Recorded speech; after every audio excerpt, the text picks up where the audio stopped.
What is up, gents? Nemo here. Welcome to the Coach Eli Live, fashionably late after party edition of the Subterranean Lair stream here from my Subterranean Lair, broadcasting to you live via YouTube and the internet. Isn't that lovely? Sober tonight, after consuming copious amounts of alcohol last night on the stream, which was very, very fun for me. Maybe not for you, but it is what it is. I did make that an unlisted video, so if you were there, that's awesome. Feel special that you got to join in on that. I'm going to do a sound check real quick before I start inviting people on. Let's test this out. All right.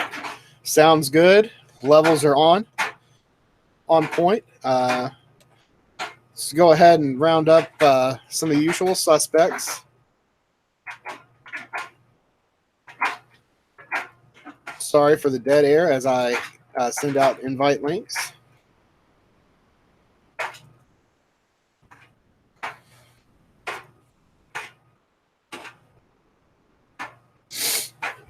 All right. First off, just invited Joe Budee, who's moving today, so he might not be able to join. And Assistily 810, the artist formerly known as TFC Fan 2021. Perhaps later, I will even send the illustrious Blue Ball Brandon a live link. And speaking of people, hey TFC, how are you doing tonight? What's going on? I'm doing real good. How are you? Not a lot. I am great, even after battling the post-alcohol feeling like shits today. How bad was it this morning? Oh, God. It was terrible. I had to get up at 8 in the morning. I had to take my son to do a little kids thing at Home Depot. So that was a blast. But I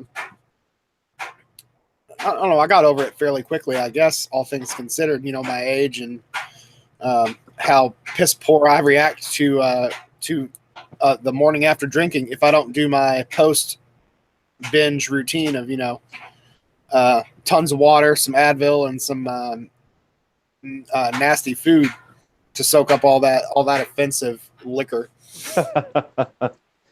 Yeah, I hear you, buddy. I haven't really gotten sick after drinking, besides maybe like that, an occasional headache for a long time. But I'm always an eater, so I always eat before, and I drink a lot of water before I fall asleep. Yeah, see, that's what I try to do. I just, you were there.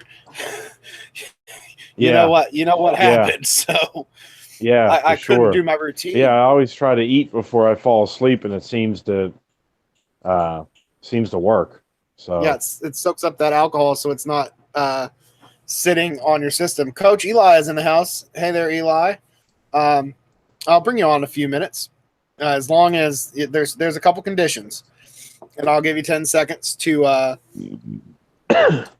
hear it. I don't want to hear Chris Can't Do's name come out of your mouth, not even once. That dead horse grave has been beaten so many times. I think you've taught that dead horse its lesson.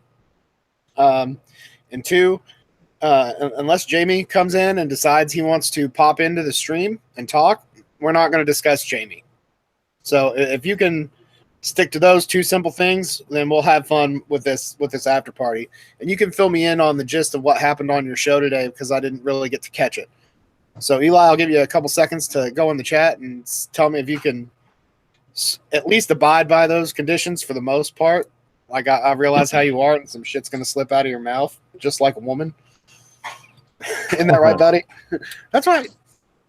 I think I'm guessing Joe Budee. Go ahead. I apologize. I was going to say, I think Eli is going to want to see that stream we had last night, but I didn't know if you decided to keep it unlisted or what you were going to do.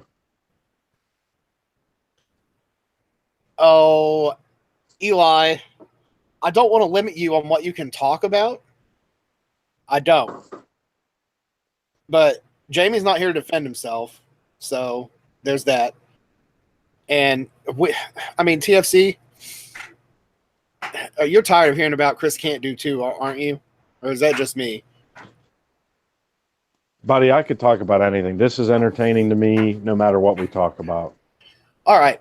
Well, unless it gets out of hand, Eli, then I'll remove the restrictions. All right. So you're right. You don't limit us on what we can talk about. So maybe I should extend the same shit on my channel, at least till it gets out of hand. And also, we're only going to go till about 11:15 or so. I've got some more shit to do around the house, and I've got to work in the morning. So I guess we'll bring Eli into the mix, TFC, and then we'll go a few minutes with Eli, and then I'll send old Blue Ball Brandon an invite to come in because I know he's ready.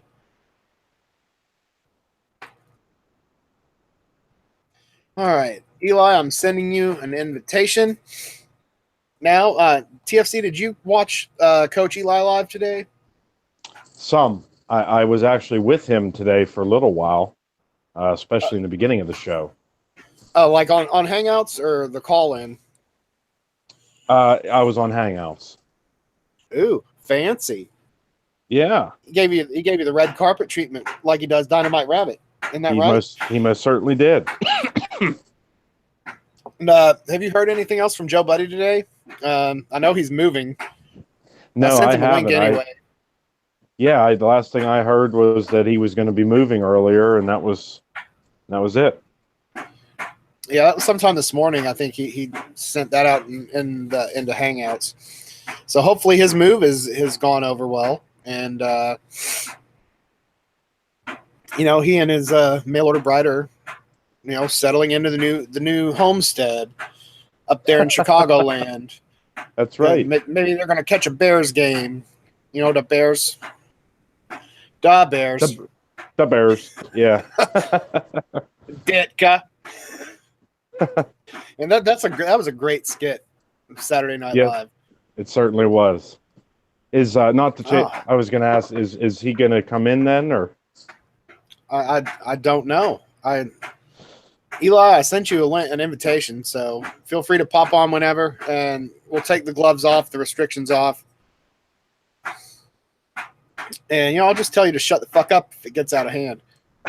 Oh, something funny. I kind of delayed the stream because I needed to go out and get a couple things at the Walmart, and I went to this store called Ross. Do you know what that is, TFC? Yeah, it's like a clothing store, isn't it? Like a TJ Maxx. Yeah, it's kind of like a TJ Maxx. And I was over in the men's section, and I saw a hat that was very reminiscent of one that we see a lot on a certain Greek guy. Wow. And I was this close. To fucking buying it and wearing it tonight on the show. You should have. That would have been funny as hell. Yeah, I just didn't have the extra money to spend on it, which kind of was sad because that would have been hilarious. Because I could have God damn it, and bang the table. I could have done Eli things in an Eli hat. Poor Eli. I know, poor guy. He's still not on the Hangout yet. He was chomping at the bit too. He's probably out with Dana. I don't know. I earlier he said him and Dana wanted to come on. Maybe they're still out and about. Oh, well, Eli, bring Dana on with you. You can set Big John in between the two of you. You can go on video, or maybe not, because I don't think we want to see you groping Big John for the whole time. But Dana is also more than welcome to come on to the after party. Isn't that right, Dana? That's right. That's right. Yeah, that's right. That's right. So no drinking tonight then, huh? No. Oh, no, I can only go on. No, I'm all out of Molson's. And when I was at the grocery store today, there wasn't really anything good on sale. Damn. Yeah, it just. I mean, there was Bud Light and Miller Light, and I don't want that shit. I want some good. I want some good cheap beer. Yeah. Oh, they're eating dinner. You'll be on in 90 minutes. Oh, Eli, you'll be almost right at the tail end, but you're more than welcome to come on in 90 minutes whenever you and your lady are done eating dinner. So with that, I'll go ahead and send old Blue Ball Brandon. Yeah, send him the link. And he can come on and we can talk about dude shit while we're waiting for Eli. Oh, speak of the devil. He-Man Woman Haters Club. Blue Ball Brandon, what's up? What's up, buddy? Glad that you're in the chat. I just sent you a link to come in on the stream and join us here tonight on the Coach Eli live after party with Coach Eli eating dinner at the moment and not being able to come on. So what were they talking about on the show that the part that you watched and participated in, TFC? I didn't even look at the topic. Mostly just Jamie, to be honest. Really? Because wasn't there an actual topic for this Coach Eli Live? Yeah, it was how or what was it? Do relationships hurt your job or something, or affect your job or something like that, or affect your work? Yeah, that's a good topic. But I guess I'll have to catch it on the replay. But I'm not surprised that Jamie was the topic of discussion.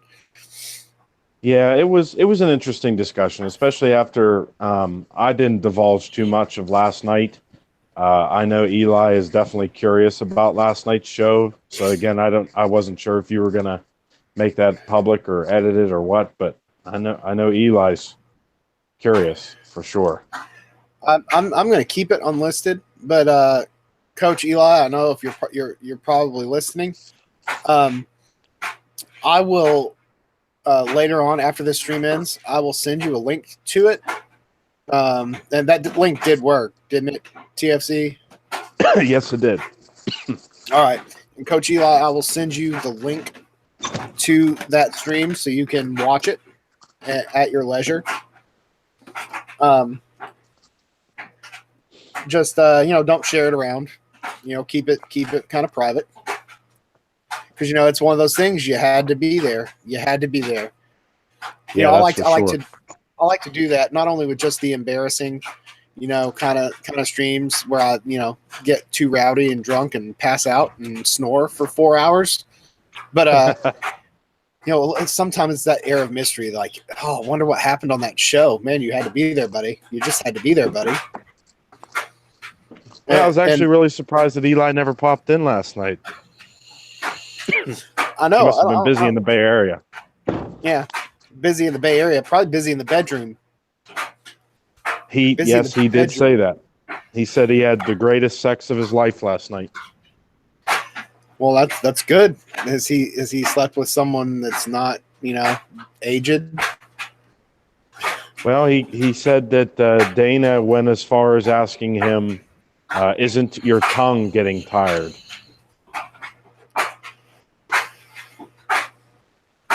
I don't know. I can't even tonight. I can't even Eli tonight. He said he gave her the Big Johnson, the Big John, and the tongue action for hours on end. Oh well, good job, Eli. Good job. And good job. There you are. I mean, there you have it. Right? Show that vertical axe wound who's boss, bud. Oh, fill it up with gravy. Fill it up with gravy and shit. Wee. Oh, jeez, Eli. He's like the king. Blue Ball Brandon got to get his ass on here. I know. I sent him a link. He was chomping at the bit, apparently. And now that, the invite's there, he's just like, whatever, dude. Fuck y'all. I'm going to go to my sex dungeon and watch some Space Ghost. So how was the thing at Home Depot? We could talk about whatever you want. Oh, that's fine. It was fun. They do the, I don't know if you're familiar, but they do like kids workshop every month, like the first Saturday of the month. You go in and you get to do a little project with your kid. Oh yeah. And it's fun. We made a wood calendar, like that had little blocks that had numbers on it and little blocks that had the months on it.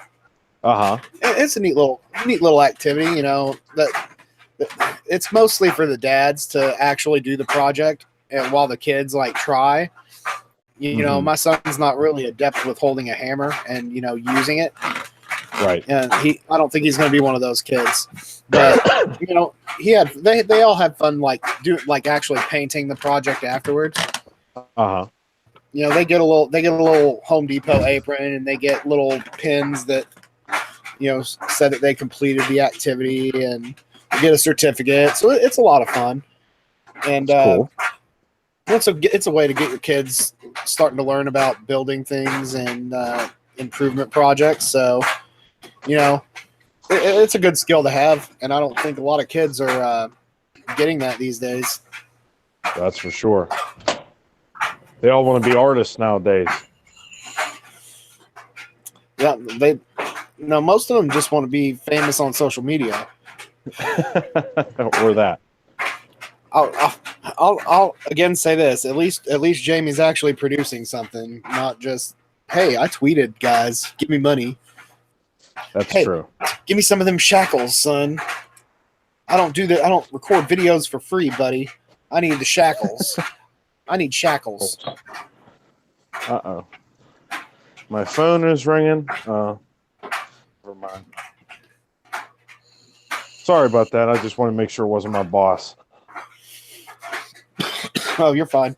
Got to make sure it isn't the boss. You don't want to get in trouble, or not that you would do YouTube at work or anything. Right. No, I would never do that. Not even once. No, never. Not even once. Never, ever. Brandon says he's taking care of baby right now. Does he mean his actual baby, or his ball and chain? No, he has a son. Yeah, he has like an infant, right? A 1-year-old or 2-year-old or something. Yeah, around there. So yeah, that they do take up a lot of time. But a real man would still come on the cast while taking care of a kid. Joe Budee takes care of his kid all the time while he's streaming with us. So, what kind of man are you? You fucking millennial. A real man would have millennial. A real man would have his wife do it, because that's women's work. Yeah, isn't that right, Dana? That's right. Oh, I had some other things I wanted to talk about, but it just escapes me right now. Now, I did get a few more things for that series of videos I'm planning on doing in the future, like real man shit. I have some other video ideas coming down the pipeline, but I really just like doing these live streams because it's so fucking easy. I don't have to edit. I don't have to, make it look all professional and shit. I just sit here with my big ass American flag behind me and talk. Yeah, man, I enjoy the live stream setup. I really missed Charles F. Gray doing live streams and stuff like that, and I'm glad Eli and everybody else does them. I think it's a great forum and a great place to host good conversations. Yeah, it is. It's kind of it's a good place to vent, amongst other dudes, and just have a good time. Shoot the shit, and you don't have to actually drive to anybody's house, or go chill out at a bar. So I think it's a really good thing. Damn, I need to get over this cough thing, man. It's just like constantly like choking me. You ever get that? Oh yeah, all the time. That could be the fact that I smoke. Goddamn post nasal drip, I think it's called. Shit. It's that time of year too, man. The cold. Oh yeah. Constant weather shifting kind of brings out the worst in everybody, especially in this area. This fucking Ohio Valley, man. The Ohio River Valley area that I live in is just a bitch. Yeah, it's not good. How I was gonna say, did you guys get any snow at all, or no, not yet? We got a little bit the other day. Like, it didn't snow at my house, but when I got to work, my sister came home from the automotive manufacturer she works at, and said that there's going to be snow in my parking lot because the place I work is just like right up the road from her place. Mm-hmm. And yeah, it's sure as shit, no snow over here. But then when I got to work, the ground was like an inch, so it wasn't much. But hopefully we don't get much more. It's supposed to be this coming week. It's supposed to be in like the mid 50s one day, which is sure going to start a whole shit storm with allergies for people around here. Yeah, because I'm sure right after that it's probably going to plummet back down into like I think it was the 20s today. Like I honestly didn't hike today, and I don't think I'm going to get to hike tomorrow because it's going to be so fucking cold by the time I get out of work. It kind of sucks. So I guess I'll have to double up next week when it's warm, so I can keep to that goal of that one hike a week. But yeah, well, I'm sure you all have gotten plenty of snow already. Oh yeah, man. We got a pretty good bit here, and it's been a pretty solid cold snap for a while now. So I mean, it's probably, according to my work truck, it's like 7 degrees right now here. But with the wind chill, it's probably negative something. Oh, I'm sure. I think it's just right now starting to dip below 20 degrees here. But it's been, most mornings I'd wake up and get ready to go to work, and I'd have to start my car like 20 minutes before leaving. Yeah. Just so it would warm up. Yeah, for sure. Shit's freezing up everywhere, man. It's making for a busy time. Busy. Oh, that's good for your payroll, son. That's right. I could stack all kinds of bitches. Stacking bills like bitches, son. Catching STDs, but no feels, son. No feels. I was over at my parents' today before we went to take my son to the Home Depot thing. And have you ever watched this show on A&E called Live PD? Yes. So one of the places that they normally film at is my hometown, and it's really weird seeing like places that I know of that I drive by all the time on national TV with people being arrested.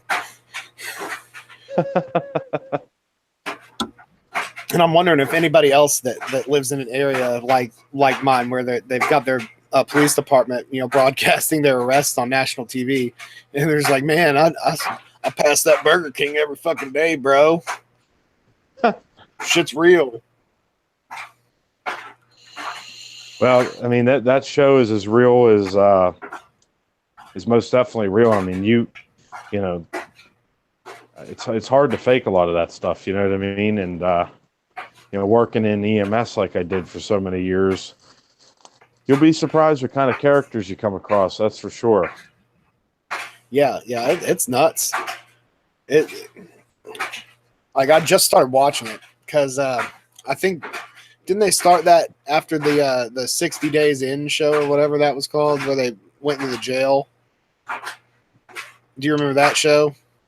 No, I don't know.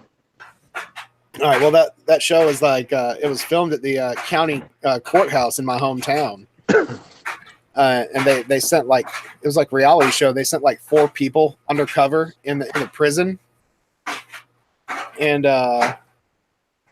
filmed it. I only watched a couple episodes, but I remember when I watched it, I saw in some of the background footage of like the inmates in that place, and there were people that worked at the plastics company that I was working for at the time. I saw them on the fucking video being in the jailhouse. I'm like, that shit is unreal. The national television is filming, in a place I grew up, and I'm seeing people that I've actually had interactions with. Wow.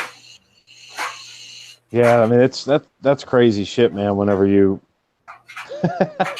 see shit like that, I mean, it hits home. That's for sure. Yeah, because sometimes you think nothing ever is going to happen in your little podunk town, and then all of a sudden there's fucking cameras all over the place, and you're afraid that if you get pulled over, you're going to be on TV on the fucking Live PD show. Jeez, I'm sorry. I'm just reading something here. Just drama, man. Just fucking drama as usual. Oh, what kind of drama? Oh, it's a long story. Well, we got some time if you want to go into it. I shouldn't yet. So. Okay.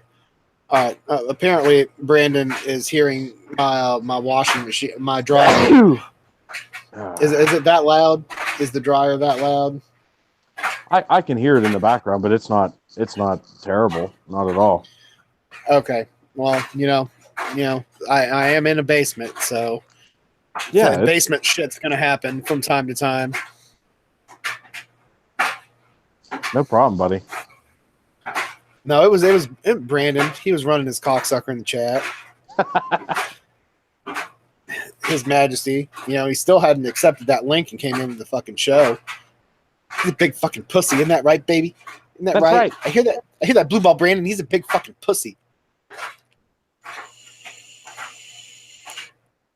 What the hell? Let me see here. I'm trying to bring up the chat. How many views we have? 1, 2? We got two viewers. Yeah, I'm gonna leave that sleeping dog lie, man. That's for sure. Brandon, whenever you do your Hangouts on the main screen, there's a fucking button. There's a red button like a hang up button. On the left, there's one that says no mic, and on the right, it says no cam. See, I turned my camera off. Yeah, yeah. And look, I'm going to turn my mic off. It's not hard, man. Just like muting your mic whenever you're on a phone my mic's call. on, and I'm talking again. Right. It's a pretty easy setup, buddy. I'm actually not gonna give him too much shit because I know the first few times I did the Google Hangouts broadcast thing, I was confused as fuck. I didn't know what to do. And yeah, I was too, Brandon. I was too drunk last night as well, as everybody knows. I was making some crazy fucking noises, telling you to shut up, and it was a good time. I had fun. I don't even remember the last thing that I said before. I remember waking up again in front of the computer and quickly hitting the stop broadcast button. I was getting dangerously close to the 8-hour mark. Wow. Yeah, you were, man. Yeah, we were getting into dullard hair territory. My live streams, they last 8 hours. I practice tantric live streaming, because I'm too large to get a woman to do the tantric sex thing. So I just do it with live streams. I go for 8 hours, providing that new content for you. Yeah, you were sawing logs for about 2.5 hours solid. Oh yeah, that was great. Howard Dare has exceptional endurance. I mean, he can go on and on and on, man. Yeah, probably because he doesn't do much other than sit at the computer, on YouTube. He rides his bike, maybe to McDonald's, get some double quarter pounders with cheese. He, I don't know. He must get some power from deep within, buddy. Hot pocket or whatever. Hot pockets. He gets power deep. He gets power deep, all right. Yeah, for sure. Dickin. Chicken? Dickin. Oh. Somebody's going balls deep. Balls deep. Balls deep. I'm going in dry, son. You go in dry, motherfucker. Stack bitches money likes it like dry, bitches. Bitches likes it dry, son. I hope Joe Buddy's okay. He hasn't messaged back all day long. Yeah, it's not like him. No, it isn't. But he is moving, so I'll give him a little leeway on that. I'm a pessimist. And I think I've explained that my 6-year career in EMS has done that to me. I always figure the worst, and I always think like somebody died or something. Yeah, well, let's hope that's not the case. I hope not. That's probably not. He's probably catching up with the Bears. The Bears. maybe the Bulls. The Bulls. You love them Chicago sports, right? We need to get Blue Ball Brandon in here because I need to walk over and make a pot of coffee. And if I walk over there right now, I'm going to lose you. Oh, okay. Well, you can just set your device down and go make your coffee. And he did just join in. All right. He might be muted. Yeah. And okay, is this thing on? all right, there he is. Okay. His Majesty, King of the Simps. Brandon, how you doing tonight? The King of the Sims, Blue Ball Brandon. Breaking up the royal fanfare and shit. Your Majesty, some bitch. Yeah, I'm going to be in here in a minute, but I just wanted to see what you guys would think about this before we could discuss it. But as I've been talking already, I've always told you guys, as a simp, I'll always be able to outwork, outfuck, and outdrink all of you MGTOW people. What do you think about that? Damn. Yeah, you'll also get dragged to the cleaners more than we will, so. Ooh. And there's that. Last night was a perfect example. You were snoring, sawing logs for 2 hours on that. Yeah, I know. I was fucking exhausted, man.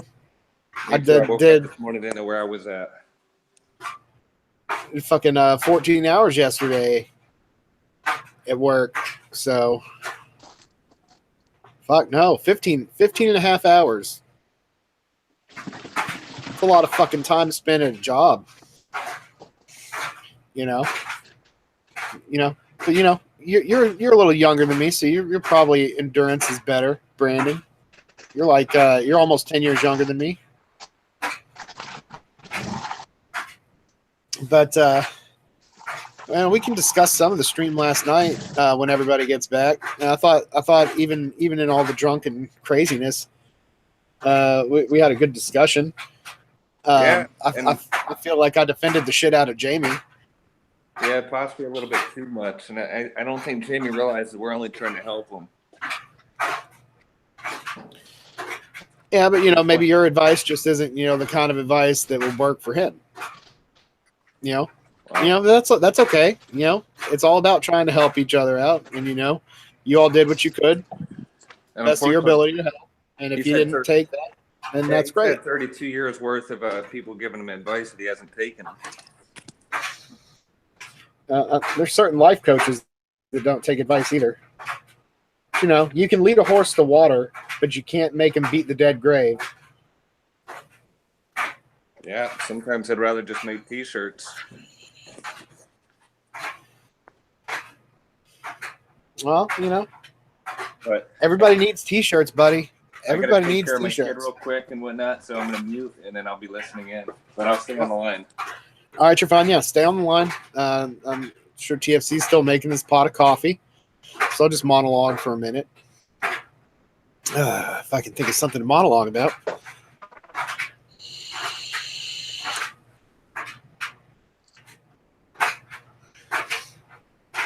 Dead air.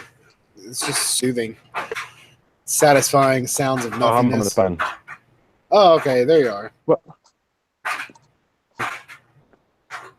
I thought last night's stream was productive before all the drunkenness, before all the passing out at the keyboard. And it was kind of sort of civil, with drunk people yelling over each other and Jamie trying to get his shit in edgewise too. And I'm still trying to make my way through Jamie's live stream from yesterday as well. But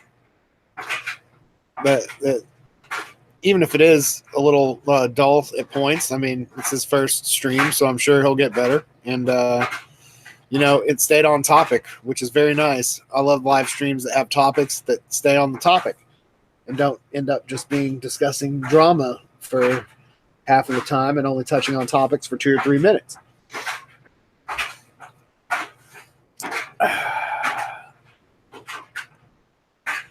Like the Purple Pill show this week, half of it was about Chris Can't Do and the MGTOW coin. And then there was like barely any topic. So at least Jamie's cast was on topic. Yeah. He I didn't really see much of Jamie's? First things Eli asked me was, "What did you think about the stream?" And I only probably popped in for a total of 2 or 3 minutes, and he was talking to some guy that kind of sounded like Skelly, but it wasn't Skelly. It just sounded like, I don't know. Yeah, I mean, yeah, the same sort of accent. So I don't know. I've liked it so far. What I've listened to it. You know, maybe the next one will be better. Maybe we'll have a better guest. I don't know. Like I said, we'll see. Time will tell.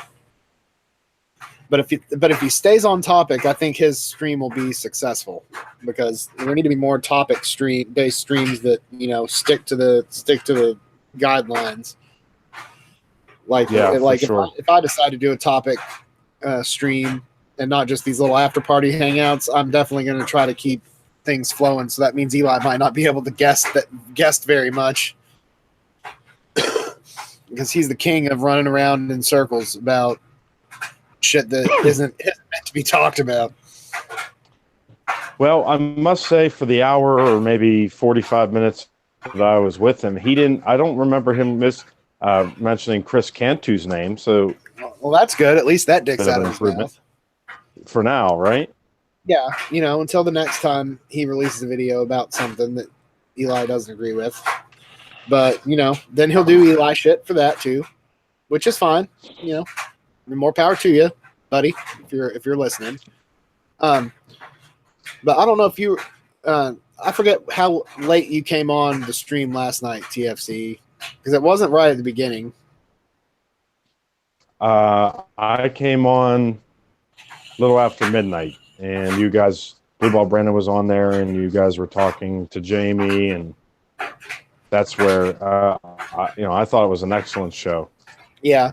Well, since you are also a hard-working sumbitch, I was talking a little bit with Joe Budee at the beginning about you know how Charles has his Johnny JoJo character.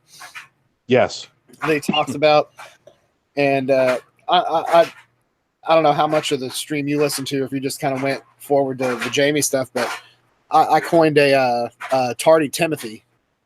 You ever work with Tardy Timothy, the guy that always shows up late to the job and always has a creative excuse as to why he's late? You know, it's always something stupid and lame, like, oh, my car wouldn't start this morning. Oh, I got a cut on my pinky toe and I had to do some stitches on it at home. Oh, I forgot my work gloves, so I had to turn around and go back home, and that's why I'm 5 minutes late. And like it doesn't pay much to be a Johnny JoJo, because you never get all that recognition. Yeah, but you won't get any kind of recognition or any kind of like positive prestige, I guess you could call it, at work if you're fucking always late. You know, I was always told if you're early, you're on time. If you're on time, you're late. If you're late, you're fired. That's right.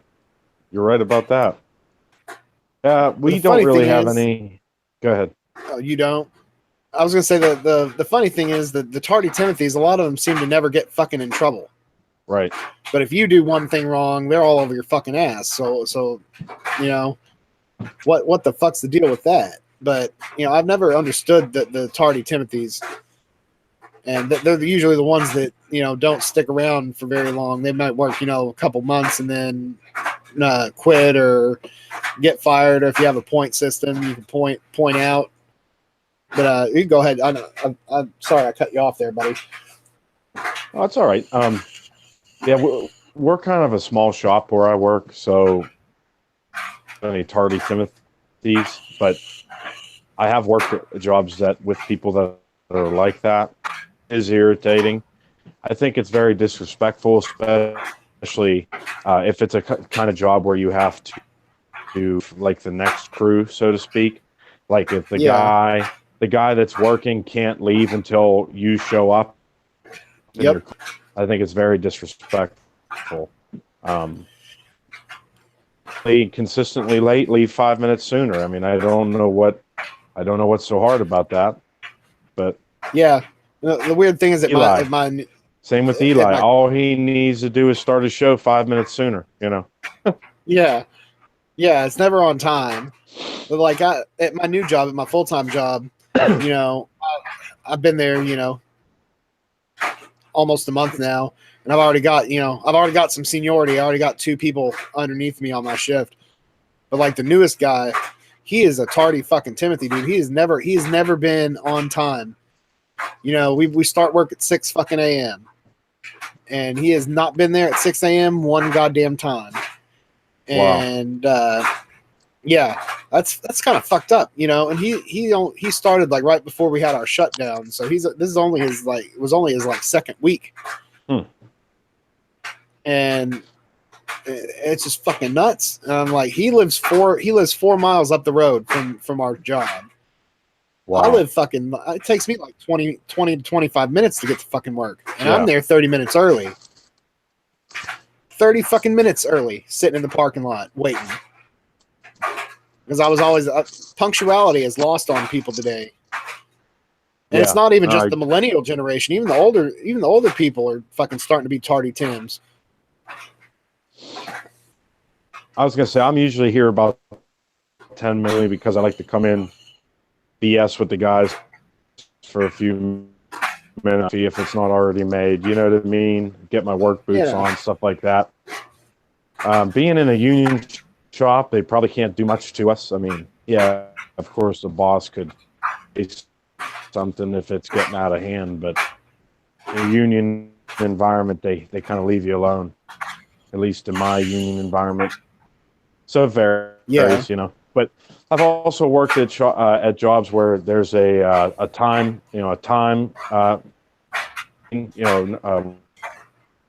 you call stamp machine, where, you know, if you're 7 minutes past your clock in time, it gets automatically sent to the supervisor. So that kind of job, you really can't be a tardy Timothy because the supervisor is going to find out. But like my job, we do all of our time sheets on paper.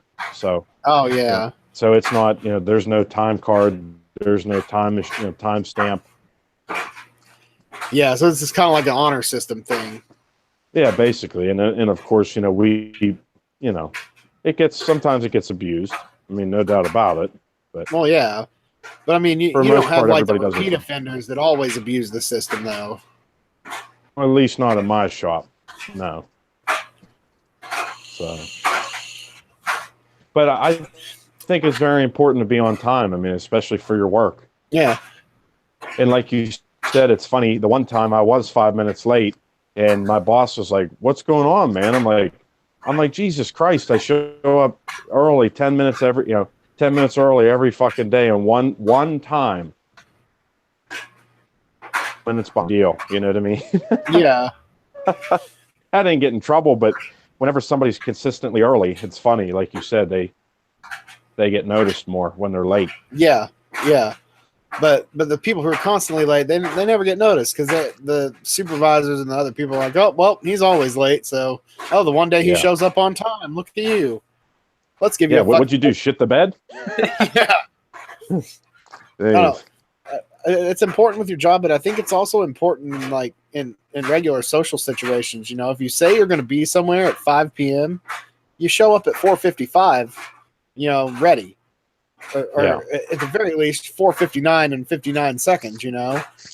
You this is the one thing that really irritated me about my ex-wife is that she's one of those people that's like flies by the seat of her pants and no planning goes into anything. And I'm the person that I show up at least 10 minutes early to everything. You know, doctor's appointment, I'm sitting in the fucking waiting room 15 minutes prior. You know, if I say I'm going to meet somebody for coffee somewhere, I'm there 10 minutes beforehand waiting for them to show up, you know. Right. That's a lost kind of thing, and I think it's disrespectful when you make plans with somebody to do something or to, you know, be somewhere and you're not there on time. It's just really disrespectful to the other party. You know, what happens when you got shit to do and you're supposed to wait on somebody to bring you, I don't know, like a fucking paycheck or something? And they show up like 1 minute after the bank closes. Yeah. Excuse me. I think the worst is a boss that's bad with timesheets. He was notoriously bad with timesheets. He would constantly miss. He would miss overtime. He would miss call outs, stuff like that. And he half-assed did it on purpose, but it made you had to constantly double check your hours and keep track of your hours and this and that. New boss. Oh yeah, when they start fucking with your money, it's game on. Oh yeah, and especially whenever you work overtime, you want that money the next pay. You know what I mean? You don't want, you're already looking forward to that extra money. You got plans for it. You got a bill you want to pay off. You want to buy something. You're all revved up for it, and then payday comes and it's not there. That pisses me off. Yeah, you know what I mean? Yeah, and then they always have to be like, well, we can't give it to you right now. We'll add it into your next check. I'm like, no, motherfucker. I worked it. I want it fucking now. Exactly. Yep. But new boss here, we haven't had any issues. Not a single. He hasn't missed a single hour. That's good. That's the one thing I like about the automated time clocks and things like that, because if it punches you in, then odds are you're going to get fucking paid for it. You're in, right? So this is the thing I hated. You were talking about incorrect timesheets. My last job, the one I got laid off from, we still had one of those old ass fucking card punching time clocks. And our HR woman was the worst. Like, she would constantly leave off, like you said, if yours overtime and just regular hours. And I'd go in trying to get my money, and he's like, no, well, we can't give you a check right now. You've got to put it on your next week's payroll. And there was one week where she missed like 2 days of pay. And I was pissed. Like, I basically stood in that HR office and yelled at her until she got the owner's wife to cut me a fucking check. Wow. I don't blame you. That's ridiculous. I don't know. There's a lot of things going on in this world that fucking suck. With the way people act, people at work that act like fucking tardy Timothys, and bosses that don't give you your hours right, and these people in these menial jobs like cashiers and fast food clerks that like look at you like you're a fucking piece of shit for making them give you a hamburger and some French fries, or ringing up your fucking groceries. That shit wouldn't have stood a long time ago. Those people be out on their asses, but that millennial generation gets away with all sorts of shit. Yeah, for sure. Isn't that right, baby? Big fucking pussies. Isn't that right? Well, they're digging their own graves, man. I mean, they up at Walmart, I know it's not exactly the best job or the highest paying job or the most satisfying job, but it's a job nonetheless, and you're there for a reason. And that person's paying you, and then you're going to turn around and bitch that somebody comes to your line.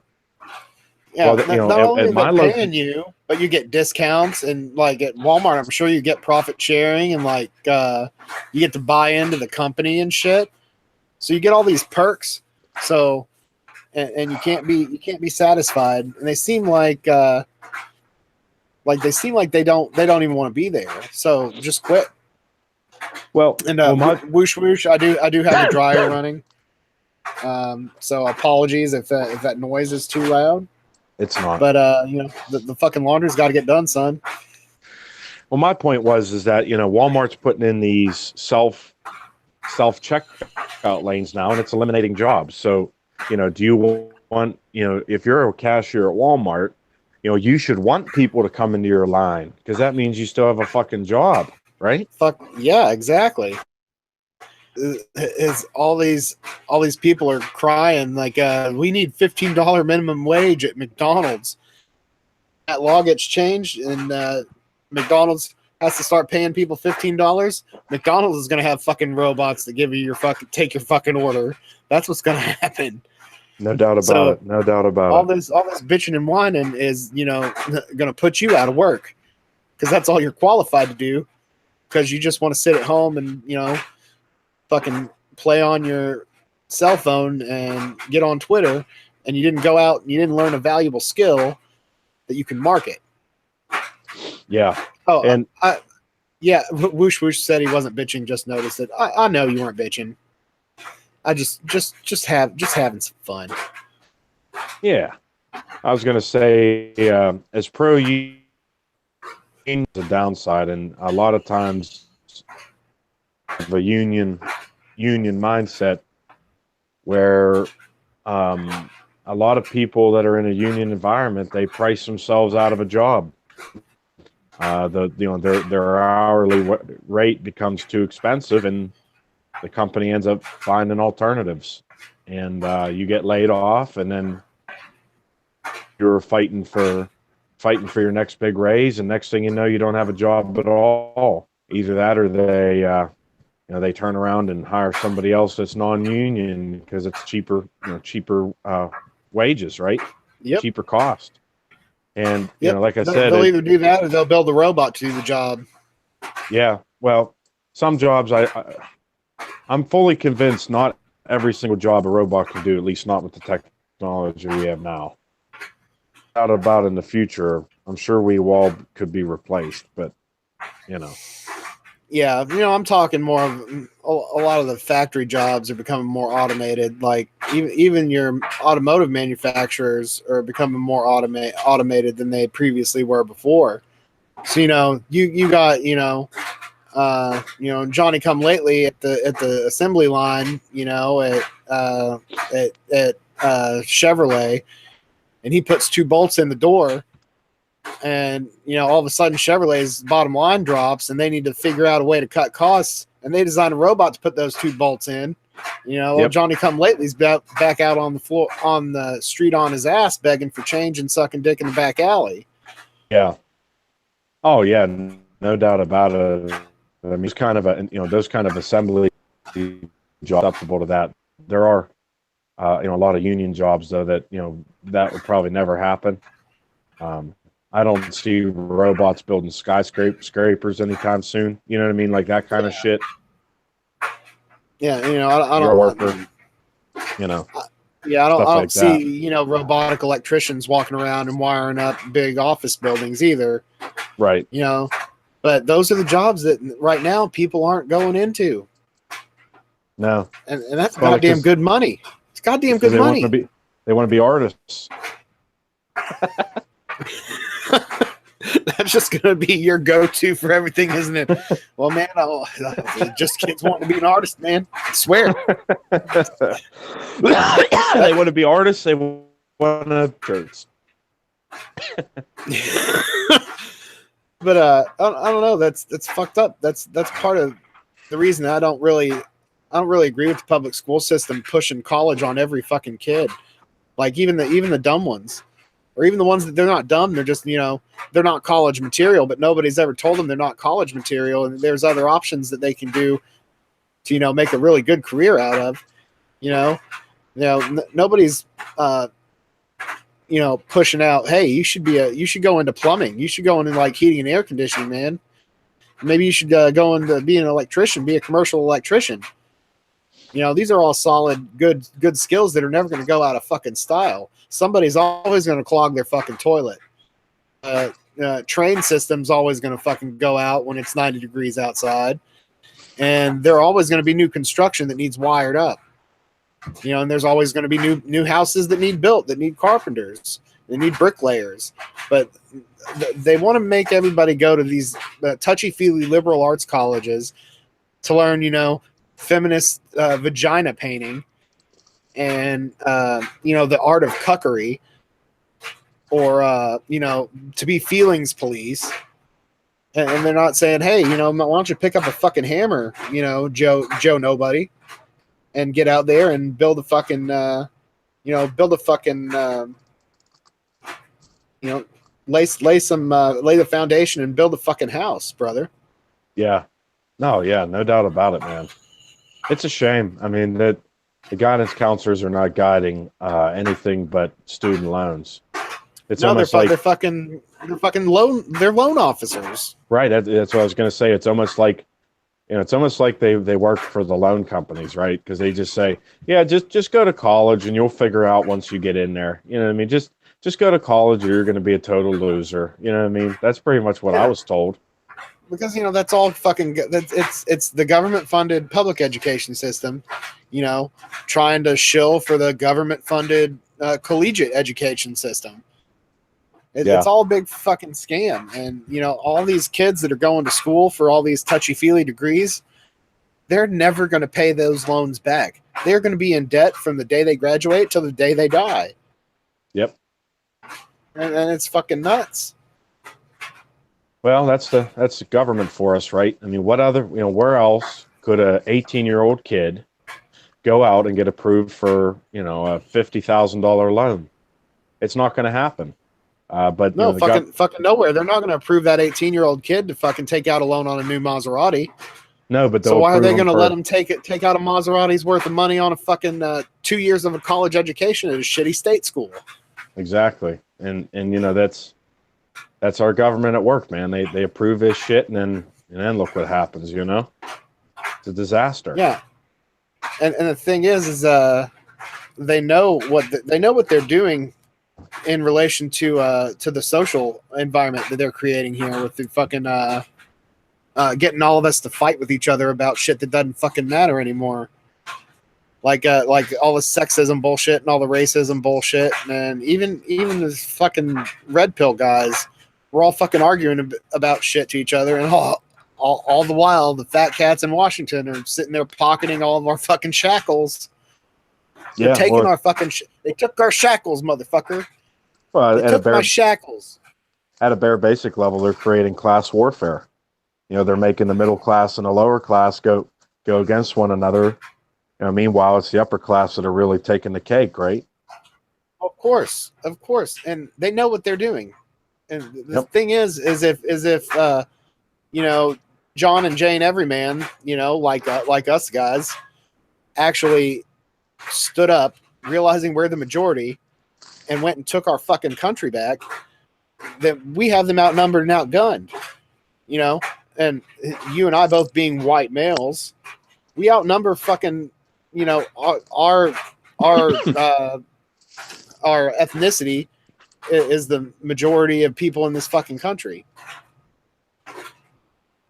Yeah, absolutely. I think it's about time for another 1776. I mean, they did it for a lot less. It won't ever happen unless you can vote on it like you could for American Idol. Yeah. Oh, look, the new Revolutionary War's coming. I better text the number so, make sure I'm on the winning side. I can talk about it at the water cooler at work tomorrow. Well, that's the problem. I mean, people are either too obsessed or distracted with sports or with the soap opera or who's getting voted off the island next week, and people are in fucking la land. It's not even that anymore. It's who's got the most likes on Facebook this week, or what bitch is making duck face on her Instagram, or who tweeted the most lit tweet, son. What up, fam? And all this stupid fucking language they're using today that's making us all dumber. Well, that's exactly why I deleted Facebook. I had Facebook and I deleted it. I don't know how long it's been now, maybe a year, maybe 6 months. It's the best decision I ever made. I didn't just disable my account. I permanently deleted it. You can request Facebook delete it. Yeah. On it. No way. That's good. I'm actually doing pretty good on my quest not to spend so much time on the fucking social media, other than getting on YouTube every now and then. And that shit eats you up. That fucking, you just sit like a zombie looking at this brick that's in your hand, and it's controlling everybody's fucking lives. And I agree with Whoosh Whoosh. Everything is a Jedi mind trick. They're the only ones that win and more, and that's why they have them. And that's damn fucking right. Everybody wants to scoff at the whole Illuminati conspiracy theory, but it's fucking true. It's all fucking true. The whole world is out to get all of us, and we're too dumb to fucking see it. And the ones that do see it get fucking called morons because they want to suppress that. Not to get too far off into fucking tangent land or anything. No, I was kind of happy. I was kind of happy David Rockefeller died this year. And I'm hoping George Soros is next. I'm hoping he's any day now. God, we couldn't get that lucky. Yeah, I was hoping we were going to get them both in the same year, but of course the Rockefellers. I mean, he had multiple sons, I'm pretty sure, and the one's a real wicked bastard, as far as I've read. Yeah. Bill Here's the sad Gates, thing is like now I don't even want to fucking watch the news or keep up with anything because it's just fucking bleak. There's never anything good. And it always makes me lose fucking faith in humanity every time I pop open the phone and try to read through the news clips.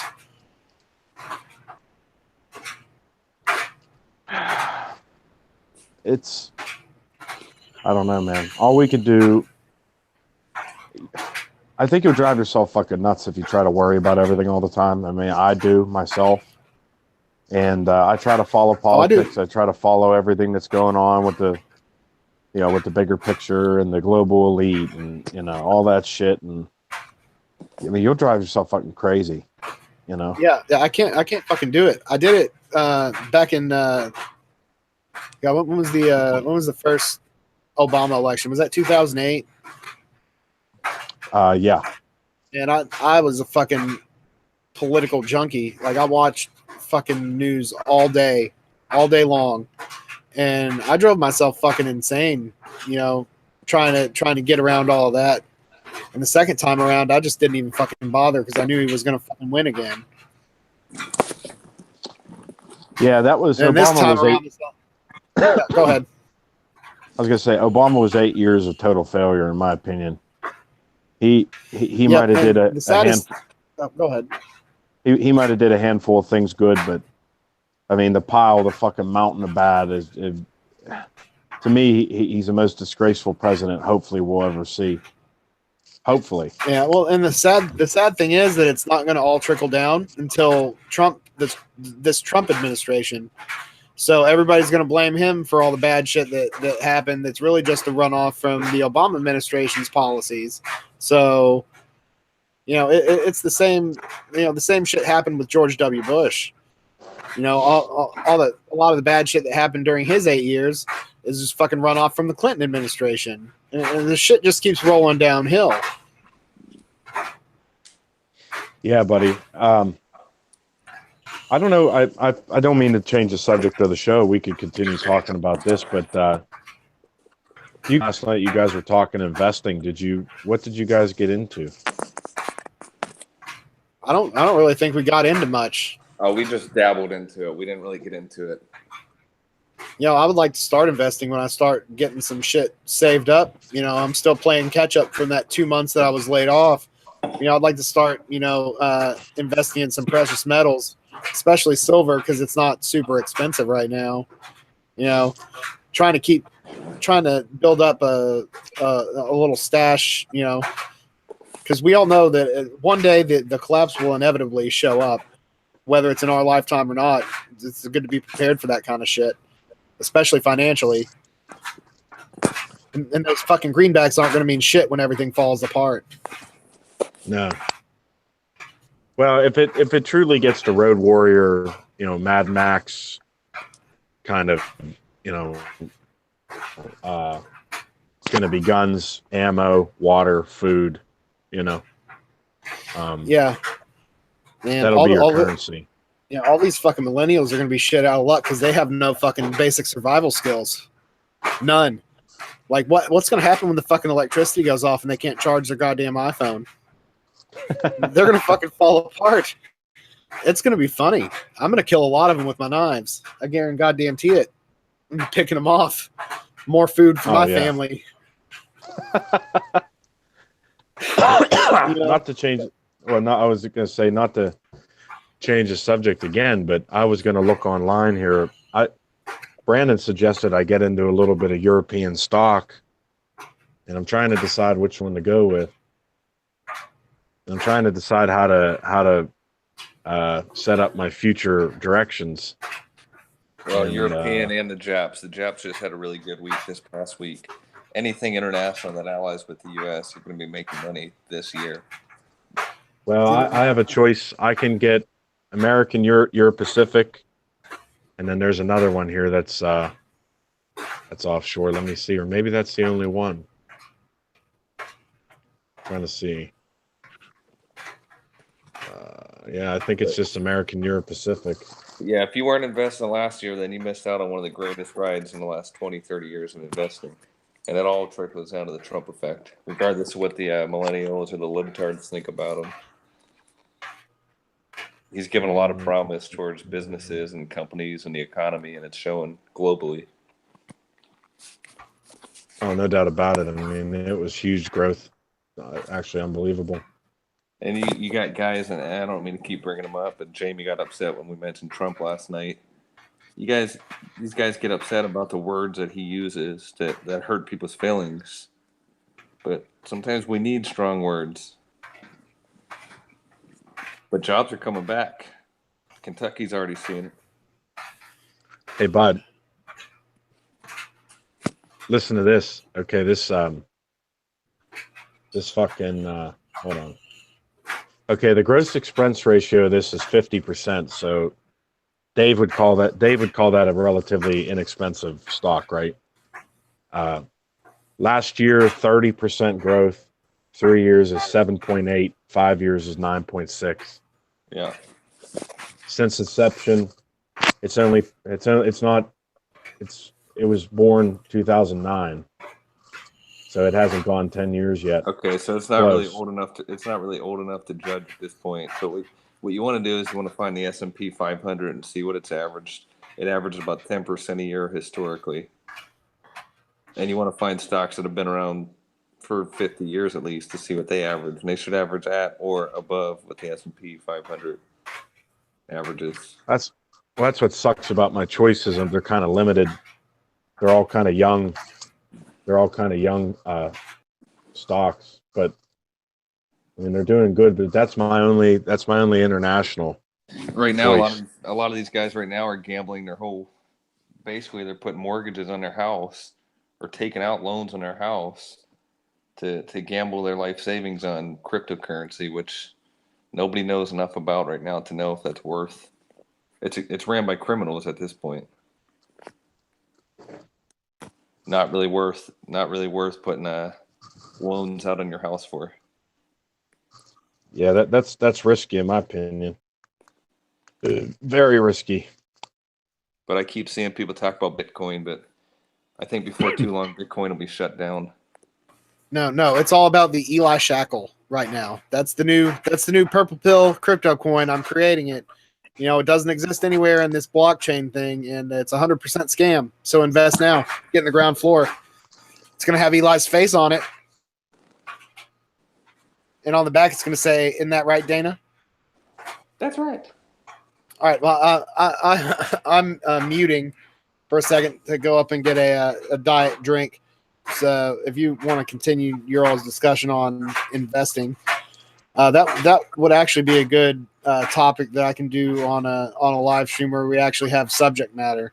I think that would be something interesting. I think Charles Gray would be great to have on that one. Yeah, he would. I was kind of hoping he's against mutual funds, Brandon. What does he invest in?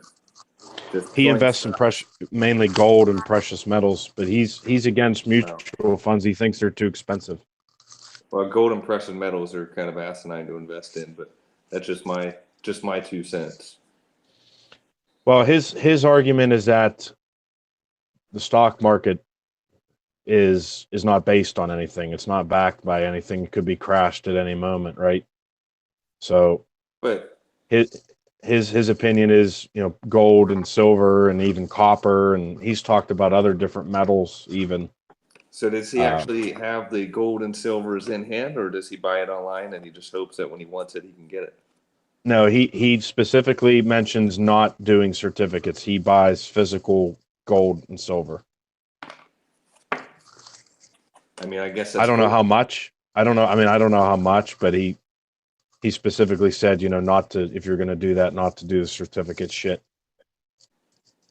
Well, you're going to get about a zero return on investment on that one because The gold days are up since the 49ing days. That's gone, long gone. Well, Cool to have. I mean, It's a huge I pray that the market never tanks, or I pray that they never purposely tank it and make our 401ks and stuff invaluable. But I mean, so many people have gotten wealthy off of just long-term, steady S&P 500 investing. That why not? Really? Yeah, and here's the thing: is back in what was it, 2008, 2009 is whatever the stocks basically crashed everything. I think 2009, but yeah, I think it was 2009. People lost about 40 to 50% of their investments, but the ones who stayed put and didn't sell off all their stocks, they've actually gained. I want to say it's about 3 times as much as what they had prior to that because of how much it's grown since. Yeah. Don't quote me on that, but the ones that sold off and ran away in the middle of the collapse, those are the ones that lost. But can you really say that's anybody's fault but their own? No. According to Merrill Lynch, S&P 500 index was 22.3% last year growth. Right. So, and actually I find this hard to believe, but the numbers are sitting right in front of me. My large cap made more than my small cap did last year by 15%. Yeah, and it's expected to keep going up 2018 and then have a trickle, well, not a trickle, but a kind of a stall in the 2 years following. My small cap made 20.3 and my large cap growth made 35.6% last year. It's damn good. Real good. And that's just a large cap. According to Merrill Lynch, the average large cap growth fund averaged 29.5. I made 35.6 with this fund I was in. Yeah, I mean, this past year, I think I mentioned it last night, but I made more money since Trump won the election in November until the first of the year. I made more in that time frame than I did in the previous 8 years under the last administration. So I don't know if it's a Democrat thing, a Republican thing, or if it's just the fact that he's promised a whole lot, and there's a whole lot of people that are investing and being hopeful. But we all know the last administration was shit. So, well, as far as I'm concerned, he's opened America back up for business. Americans believe in that message, and they believe in that message, and the stock market shows it. Businesses are, I think generally they're turning back on, man. I've been talking to a few union friends of mine, including you, and I think normally those guys are completely anti-Republican, but right now they're loving the Trump. They're loving everything about Trump, and it's actually making a cultural change in a lot of unions because they were kind of screwed over in the last 8 years. They didn't really get anything except for job security and more regulations. But jobs are being created at an unrealistic rate at this point. Unions are loving it. For sure. Right? I mean, what's the culture in your union right now with current politics? Well, their argument is going to be since Trump brought the tax cut that the company is going to be able to give us a better raise now. So that's my union. I already know that they've talked about it in our meetings that's going to be their major argument. So you're getting upper hand. Yeah. So I mean, if the company was saying, well, the economy's bad and the times are tough, and look at our this and that, look at our stock. I mean, they're publicly, without getting into it, they're a publicly traded company, S&P 500 company. And, so that's going to be my union's argument. They don't have really a leg to stand on, So the company can't probably pour. Going back to kind of investing without getting too off topic, what I was thinking before is I really like to follow Warren Buffett's. Are you still there? Yeah. Yeah, I like to follow Warren Buffett's advice a lot as far as what to invest in. But I invest in mutual funds, as you know, mostly in my 401k. and I do pretty well. But whenever I do individual stocks, I do U.S. owned stocks. I don't invest in individual stocks outside of the U.S. And I also invest in things that are not. If we had a total collapse, these places are going to still be open. So, perfect example: Warren Buffett's always had a lot of stock in Coca-Cola, and he's made a lot of money off of it. And he's made a lot of dividend money off of it. And technology, it's not really the best thing to do because technology is always evolving, and it's always going to either be Trump, like Apple. Apple at some point will lose out. Just not yet, but at some point they will probably. Yeah. But long-lasting things that are going to be around forever. So you got makeup. Women are always going to want makeup. Might sound goofy, but invest in makeup. U.S.-owned makeup. I know a lot of people that's done that, and they made plenty of money even in 2009. So should still be a good time to get into I don't know, the natural food market too. All that shit's taken off with all these fucking liberal hipster people funneling all that money into the cage-free chicken eggs. And well, that's just a fad though, I think. And the thing is you can get into it now and you might make some money if you haven't already missed out, but eventually that stuff's going to fade away, and they'll continue to use Coca-Cola. They're still going to continue to use Estee Lauder makeup. They're still going to continue to use Charmin toilet paper, right? yeah, always invest in shit paper. I mean, that's just an example, but I mean, people are always going to need certain things. That's a good goddamn example. Yeah. So women are always going to want to feel pretty. Makeup's always going to be in business. Things to think about. And Warren Buffett, if you look into him, he seems like a genius, but at the end of the day, he's very simple what he does. Well, he's a large cap guy. He's American large cap, right? Yeah, he only invests in U.S. businesses And big ones. I mean, dinosaurs, large. Dairy Queen. The guy goes to Dairy Queen every day. Gets a what's that thing? The Blizzard at Dairy Queen. Every day he drives down there and gets one. A dilly bar. Dilly. I wonder if Eli's giving Dana his dilly bar tonight.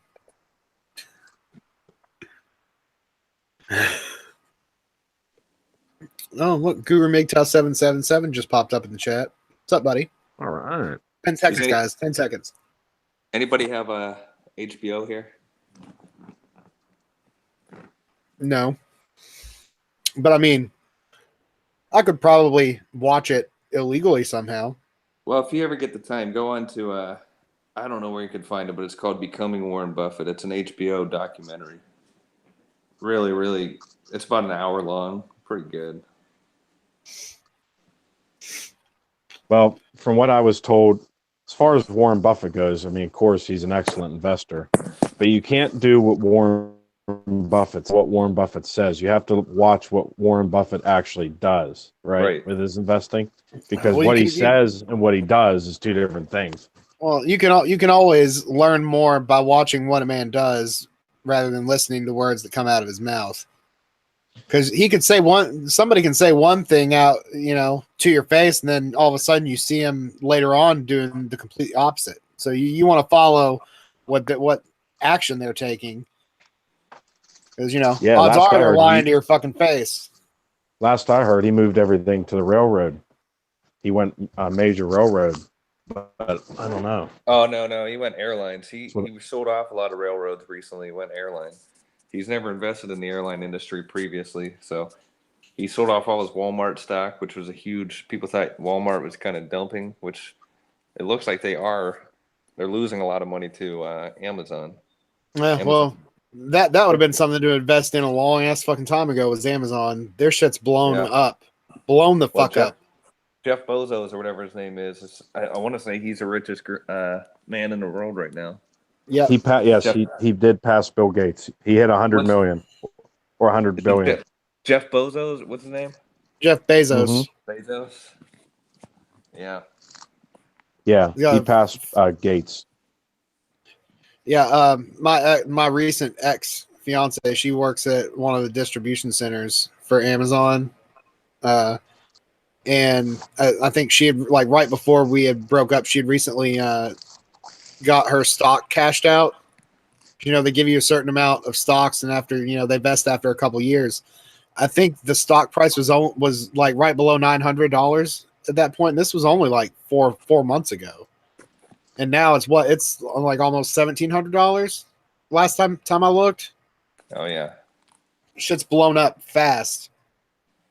yeah. It's kind of like Netflix. Netflix blown up, and I think eventually Netflix they'll flop somehow or be bought out by somebody like Disney. But man, they made a lot of money. If you invested in maybe $1,000 in 1997 with them, you'd be a millionaire. It's crazy. Yeah, that's one of those things that back then you Still probably would remember never would have fucking thought that, you know, a company that delivered DVDs to your door, you know, was going to fucking blow up to be the huge, you know, platform that they are today. And they don't. I know they still do that service, but I mean, most people don't have Netflix for that anymore. It's all for fucking streaming. Yep.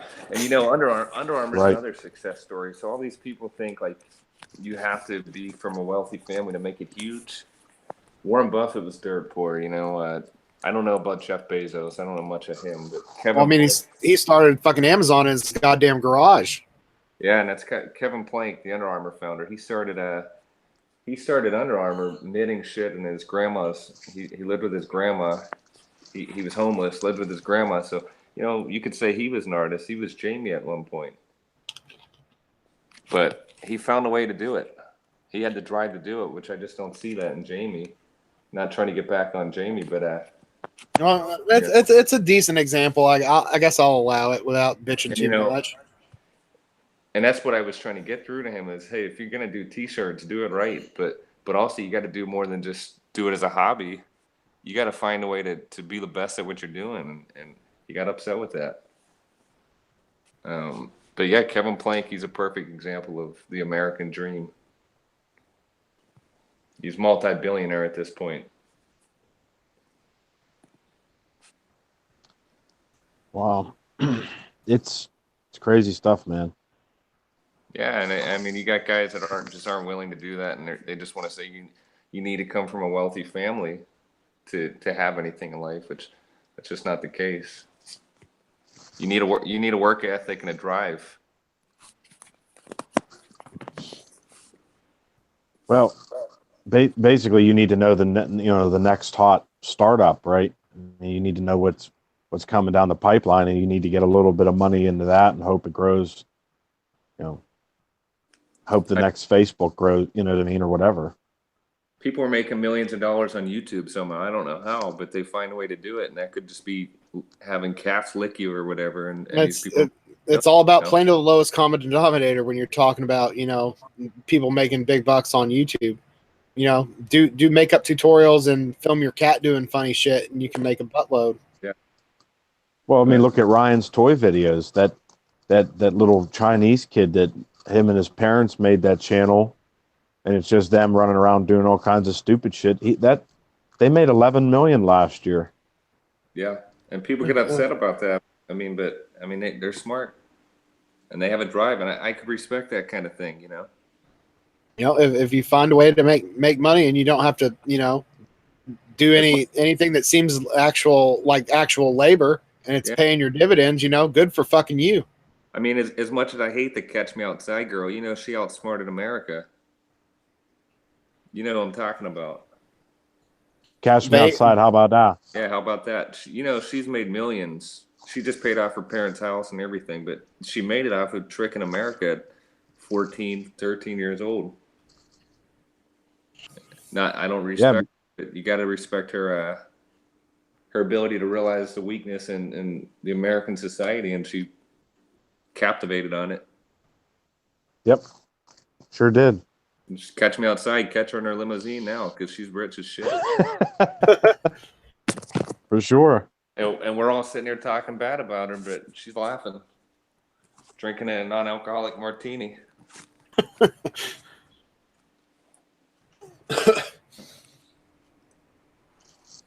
No respect, you soft dude. Yeah, I just can't respect people with low T and that has a limp wrist handshake. You're trying to help them out and get that point across to them, and they just talk down on you because you're a couple years younger than them. It's kind of frustrating. So at that point, I gave up on helping him. But if he was listening to this, I think that's a great advice, and I think it's a good topic right now. And I hope he's listening. I'll just take this opportunity to make sure that you like, share, and subscribe, and click the bell to get all the notifications. Give me some of them shackles. You got to get that YouTube revenue, son. Hey, who is this MGTOW 777 guy? I think he's a super troll. Yeah, I don't know who that is. I have an odd view. I have an odd view of the world, he says. Can you elaborate? The day of the pension is over. Unless you're going to join the railroad. God, I really wish I would have fucking done that shit a long time ago. The fucking railroad's a good goddamn job. All we have nowadays is our stocks or 401k, Roths, IRAs, stuff like that. These companies don't do pensions no more, man, unless you're military or government, right? Very few. So, but you know what? If you actually are smart and you use those 401ks, you're going to be more wealthy than ever, and without that pension, you just got to start young. Well, yeah, there's no doubt the 401k is probably going to outperform a pension, no doubt about it. But a lot of these guys, man, they're not into that. They think a job. They caught off the pension, I think, in 1995, something like that. And all these guys just sit here and laugh at me because, oh, you don't even get a pension. Ha ha, look at you. You're, well, at least we still got our pension. I'm like, well, what's your pension payment going to be? Probably $2,500 a month, maybe? Something like that. I don't know. To me, that's not a whole lot of money. See, I haven't ever been. It definitely won't be when they actually get to collect it. I can't say I've ever been taught by anybody. I've done all my research on my own, and I've learned everything through just blood, sweat, and tears, basically, and researching on my own. But I'm at the point now, I don't have to put any more money into my 401k if I didn't want to. And by the time I could touch it, it's going to be over 1.5 million if I continue to get at least a 10% return on average. They're pretty damn good on that. Well, the trick is start young. Let that compound interest work. I started working, like I said last night, at 15. At 17 years old, I was putting into a 401k plan immediately, 10% at least. Never went under that. And it adds up. How rich do you want to be, man? That's all it's all about. Yep. Or you can sit here and feel sorry for yourself and talk about everything else except for finding a way to get ahead. You could be you could do a hobby and just live life as a mediocre person. Yeah. It really all depends on what you want in life, I guess. And if you're happy being mediocre. Then you'll be 80 and you won't have anything. You'll still be fucking working. Yeah. That's how my family is. They're going to be that way. They're going to be old and working. And I've always said, hey, if I'm working past 60, I'm going to do it because I want to. You know what I mean? I want to be like Charles F. Gray and work part-time. That'd be nice. I want to be the guy at Walmart that passes out stickers being a perv to all the young girls that come in. Not because I have to. Welcome to Walmart. Get your shit and get out. Yeah. You may be financially successful, but you are still an idiot, according to MGTOW 777. Okay. I guess I'm an idiot because I have a... Be a rich idiot, though. I have a different view than MGTOW 777, so I'm an idiot. I'd rather be a rich idiot than a poor scholar. Oh, yeah, I'd rather be a rich idiot than a guy that sits on YouTube and puts comments that are completely irrelevant to what we're talking about, too. Well, at the end of the day, his opinion's not going to matter, right? I don't know when the you guy. when you turn off YouTube tonight and you go lay down with your wife and have mind-blowing sexual intercourse, you really going to be bothered by old Guru MGTOW 777, Yeah, I'm actually hoping my wife comes on here shortly. So my salary is higher than yours, and that is not the point. So first off, that's a good topic there, MGTOW. So you bring me to another point, okay? So first off, I never even mentioned my salary, so he doesn't know how much I make. But it doesn't matter how much you make in a salary. You see Kanye West, he makes millions, and you see how much in debt he is? So your net worth is not how much you make. It's how much you have minus all your debt. And a lot of these guys that make a whole lot of money are these NFL football players, perfect example. He keeps reverting back to me calling a teenage whore a good example. That was one of the examples I used, but I guess that It's not a good example of life, but I mean, it's a pretty good example of somebody that's made money from doing something fucking stupid and capitalizing on it.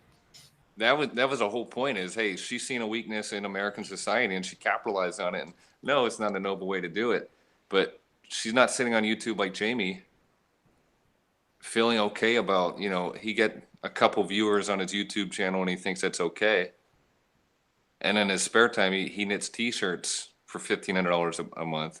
And I wasn't bashing the guy. I was saying, hey, if you're going to do that, go out, work 2-3 jobs, make the money you need to make, grow that business, market that business. He's great at graphic design, so he can market pretty well. But he refuses to do that. Catch Me Outside Girl, not a great example for what a noble person should be, but very wealthy at this point.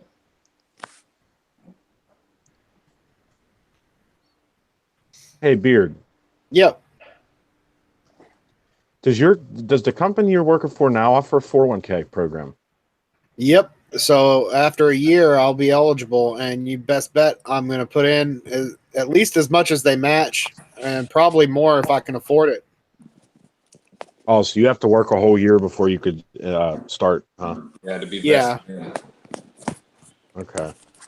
Yeah. So in that time, I'm going to try to take some of my extra income and get some precious metals and maybe try to dabble in the market, so to speak, because I'm pretty dumb when it comes to the whole finances thing. Because I've spent the last 8 years being financially drained by 2 succubi. So I give you a well, Brandon, would you suggest he pay down debt before he does that, or? Well, I don't know how much debt he has, and really, my view on that is, it's almost like me. I like to use credit cards, but I pay it off every single month. Because I every penny of my life counts, so I get rewards points. I put $10,000 onto a credit card, pay it off right now.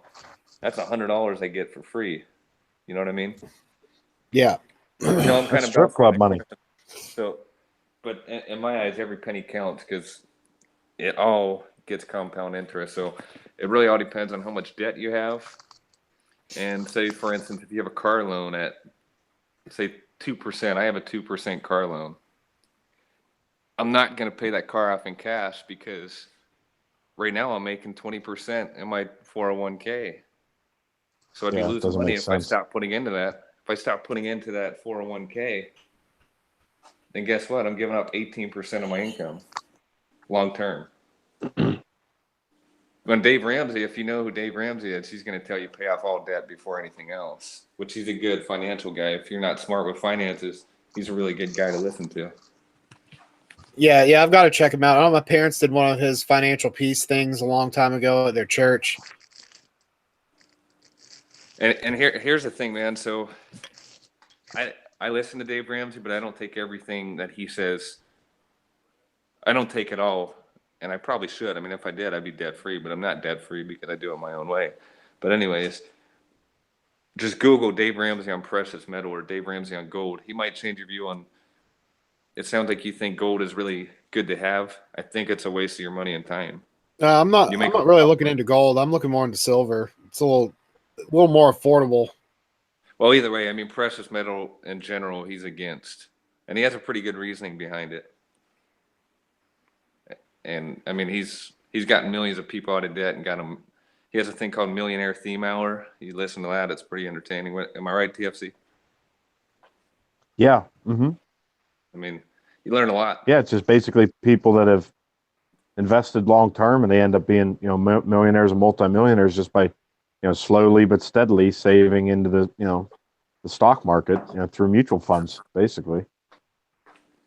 Yeah. I mean, it works. The money works itself, man. It just it's math, and it works. But, I mean, the hardest part, like anything, is starting. The hardest part of starting a diet is just doing it. The hardest part of working out is starting. The hardest part of growing wealth is starting. So you got to start at some point. Yeah. Yeah. Hey, I've done it automatic, two. I've done 2 out of those 3 things. Yeah, just make it automatic and make it so you don't even miss it, right?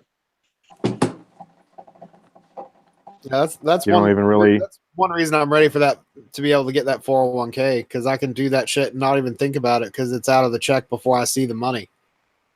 Right, it's not in your pocket, burning a hole in your pocket. It's already gone as soon as you get paid. Yeah, No choice.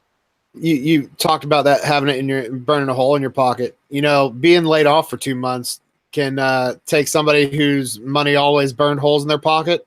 It's having them pinch pennies really fucking fast. Oh, no doubt about it. I stretched my last 2 paychecks from my job for that whole 2 months where I was laid off. Like right at the end, I had to borrow some money from my family to help pay, my cell phone bill and shit. So I kept shit turned on. But, for the most part, I made $800 last 2 fucking months. Wow. That's buying groceries and fucking gas and all sorts of shit. So I was a fucking homebody. Like, I barely did shit. Nothing wrong with that, in my opinion, but you have to be happy doing it. Where did old Blue Ball Brandon go? Oh, he muted. Oh, I'm in here right now. I'm still in here. I'm just talking to the wife. I didn't want Jamie to get offended because he heard a woman's voice in here if he's on. So I have you guys muted for now, but I'll be back in a minute and we can continue. Miss Blue Ball Brandon might come on tonight, actually. All right. Yeah. Yeah, she's about to go get a bath here in a minute. Yep, and then she might come down, get on. I'm going to say, we got about 30 minutes left before I got to shut down. Damn. She probably won't make it tonight. Next time. I'm pretty sure I'm off my second job Monday, so I might do a little impromptu stream on Monday night. Maybe you can get the old ball and chain on then. Yeah, maybe, man. But I mean, I usually work around till 5 o'clock until about 7 o'clock, 5 in the morning till about 7 o'clock in the evening. So I don't have much time during the weeks. Yeah, out there hitting it like I am normally. Yeah, although probably making a shitload more money. Slave driving. Yeah, not everybody has a cushion union job like I do, right? That's right. No honor in it. It takes honor to stay out of those things that are not for mankind. I don't know. Wish. Wish doesn't like investing, I guess.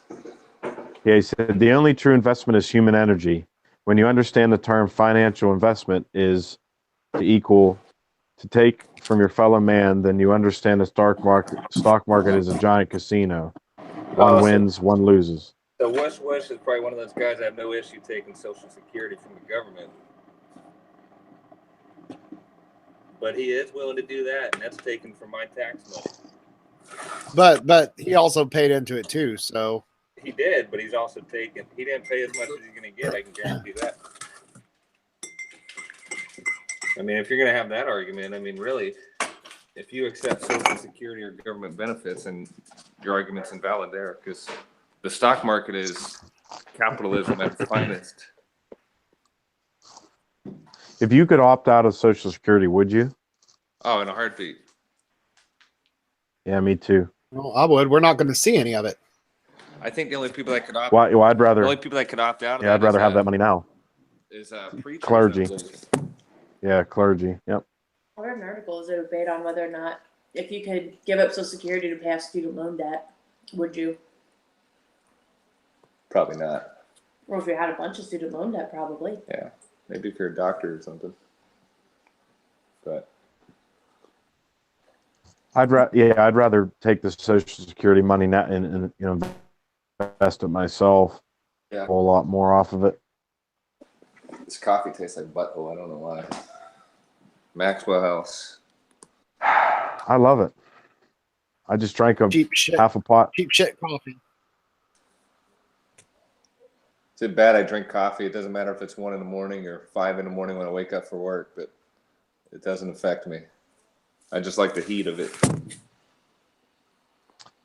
Heat of the moment. Yeah, that's what I'm talking about. I hope I get some heat of the moment here in a little bit. Telling me what your heart meant and shit. All Asia. We got to get into the sex dungeon here a little bit. Being the king of the Simps ain't fucking easy. You got to spend a lot of time in that sex dungeon. I was thinking about it earlier. I was like, man, being an internet troll is not easy, but it is a life for me, I believe. Oh, being an internet troll is super easy. What the fuck are you talking about? It's not always easy. I mean, oh no, it's yeah. Sometimes it does get really, really hard. Poking at people and. I wish Wish would come on here and kind of explain that a little bit on what he meant by no honor and investing in capitalistic companies. Oh, he feels that the stock market is just a man-made conspiracy is what it sounds like. Well, I don't know. Some, shit like that. Ultimately, when things go sour in the market, it's always completely breaking. Some man that had all his money in something, and now he has shit left. Yeah. Not meaning to change the subject or anything, but I think this topic has actually helped out. If any men are out there listening, this has helped a lot more men than what any other MGTOW channel I've heard recently talk about is hating women and talking about how women have screwed you over. And this is actually going to benefit somebody. It may benefit Wish. MGTOW 777, he might be off putting some money in investments right now because he hasn't commented in a while. No, Charles F. Gray is in the chat. Hey there, Charles. All right. I don't know. Yeah, Charles would be a good person to explain the whole. As far as I know, he's heavy into precious metals, and that would be a good conversation to have. Joe Budee has released a new product. When did Joe Budee release a new product?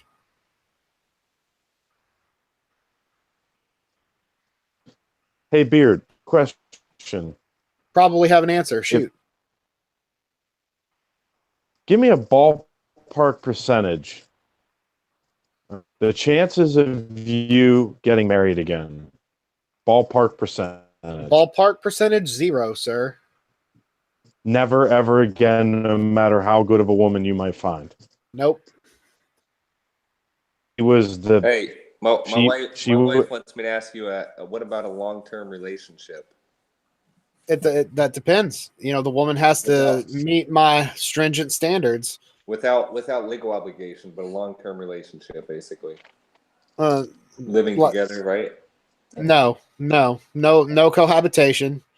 I'll have I could see myself possibly having another long-term relationship, but the woman has to meet all of my standards, and there's no cohabitation.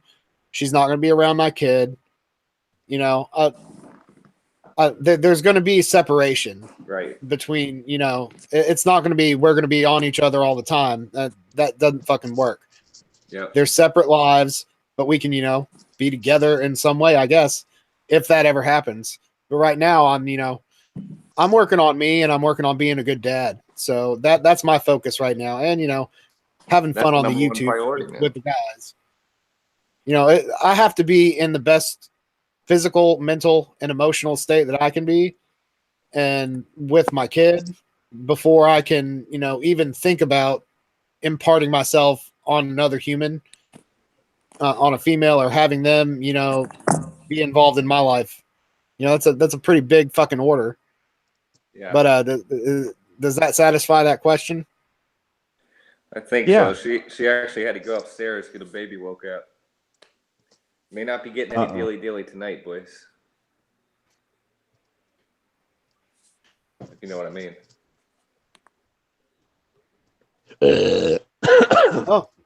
Oh, that was nice. Sorry, I was reading comments. And You Charles, drinking that's tonight, bud? Who? You. Oh, no, I had a couple glasses of Jameson, but I'm not drinking anymore. I'm having coffee now. I'm gonna I mean, lay off it. I pretty much depleted my damn stock last night. I mean, I went through about 15, 16 beers, finished off that bottle of Kentucky bourbon, drank a couple Icy gin Lights. tonics. You know, yep. Were you drinking Icy Lights? Yep. All right. 15 beers, you know, that's a lot of beer. I couldn't drink 15 beers. I'd fall asleep after about 4. Well, you know, that's why as long as I'm doing something like I was on here talking to one, I don't drink all night. That's my argument is like I tell you all the time, man. I'll be able to out invest just about anybody. No doubt about it. You going outside? Come on. Yeah. I mean, it's, I don't know. It's a drive I have. I could sleep 3 hours, wake up. I'm excited to start the new day and see what I can do to, you know, keep improving. Well, I hope you're not sleeping 3 hours, only 3 hours on a regular basis, dude. That's not very healthy. Well, it depends on my work schedule, life schedule, and whatnot. And I set a list of priorities, and if I can only sleep 3 hours, then I'm going to only sleep 3 hours. But typically, I sleep 5 to 6 hours a night. Yeah, but you're not going to be able to be focused on making that money if you don't get good sleep and recharge your fucking body. Well, you know, Plus, I mean, some of the world's greatest leaders, Trump. Most recent one is Trump. He sleeps about 4 hours a day. I want to say Alexander the Great didn't even sleep. He just took cat naps. So it all depends on how the person wired. Yeah, having wild, crazy sex. I mean, how could you get any rest? Yeah, I mean, if I'm going to have to choose sleep or sex, I'm taking sex every time. Yep, simping ain't easy. I'm as blue pill as they get, man. So much so that you're the king. I am the king. You know, Eli got so mad the other night whenever I said, "Hey, man, I'll mute. All I need is you to call me Your Majesty, and I'll leave you alone at that." Oh, he got upset. Well, yeah, because you know he's King Cuck, and you were on his territory, man. Oh, he was like, "No, I'm not gonna do that." You know what, Brandon, Blue Ball Brandon, it's over. Muted me. He's like, "Ain't that right?" You're out of here. Dana was giggling in the background. Isn't that right, baby? That's right. Yeah. I respect Eli, but it's hard to take him seriously. You know what I mean? Does that make sense? Especially when he starts talking about beating people's asses, and you look at him with his fedora hat on, and a strong wind would knock him over. yeah, I mean, kind of like Shane. What's his name? Jamie. What was it? Jamie was told by TFC fan, he's one slip away from landing on a dick. And I mean, Eli's about 2 or 3 slips away. He's not much further.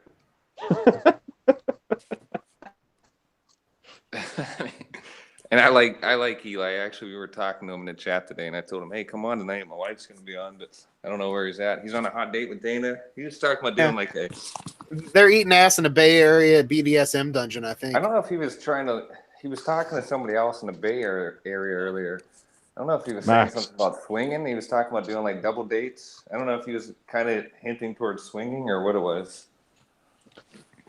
Yeah, he was talking to Max J.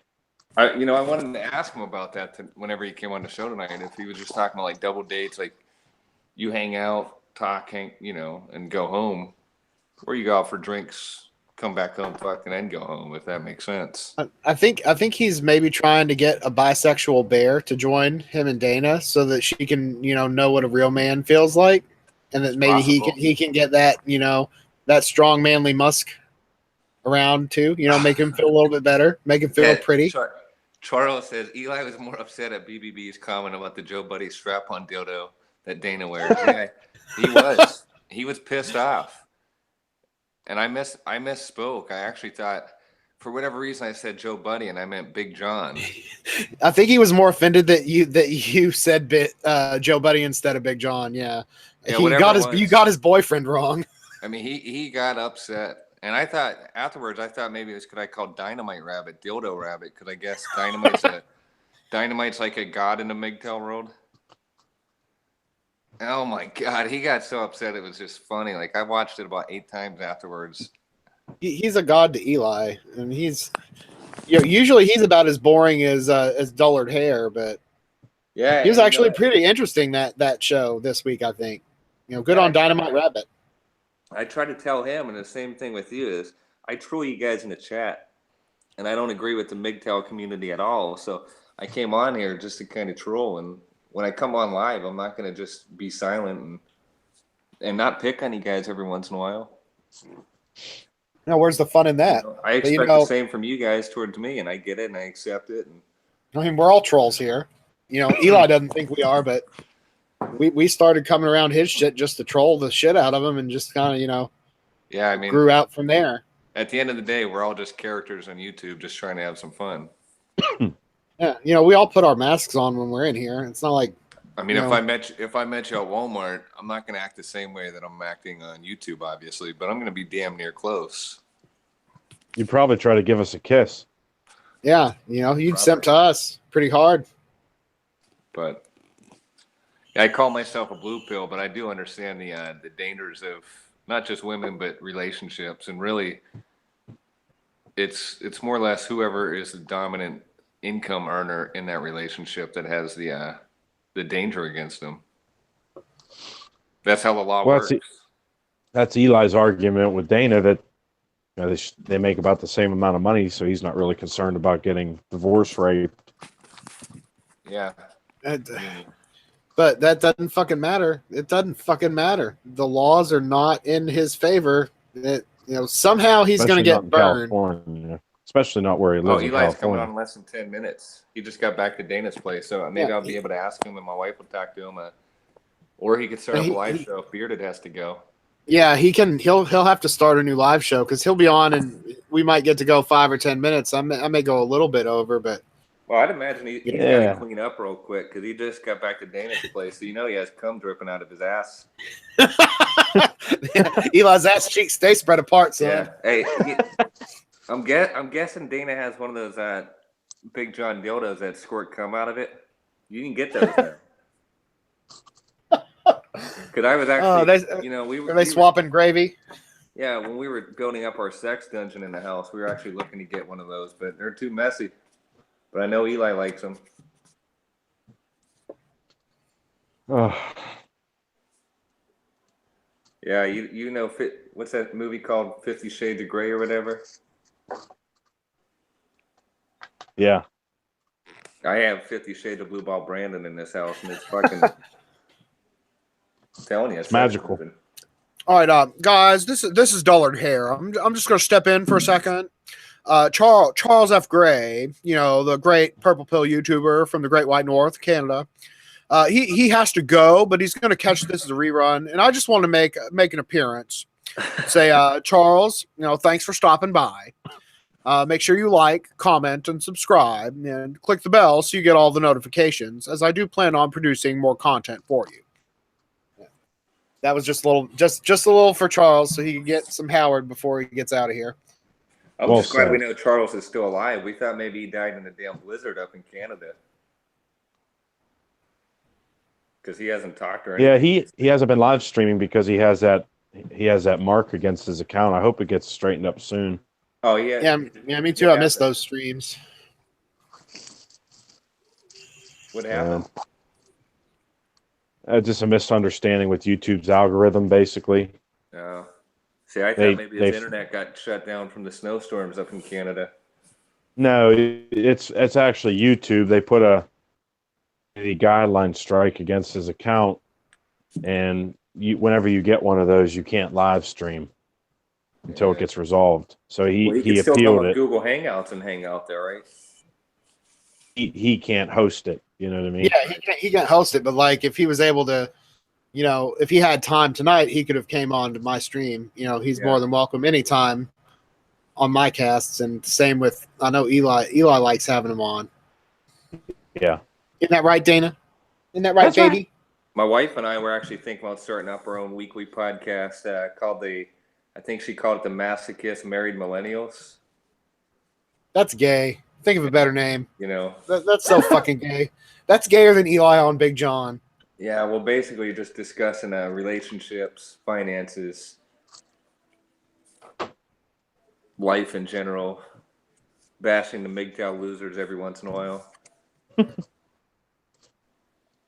You should definitely work in the Blue Ball Brandon name to it. I think that would be a little bit more relevant. Yeah, I may have to. You can use your royal title. When TFC called me Blue Ball Brandon, I was laughing so hard.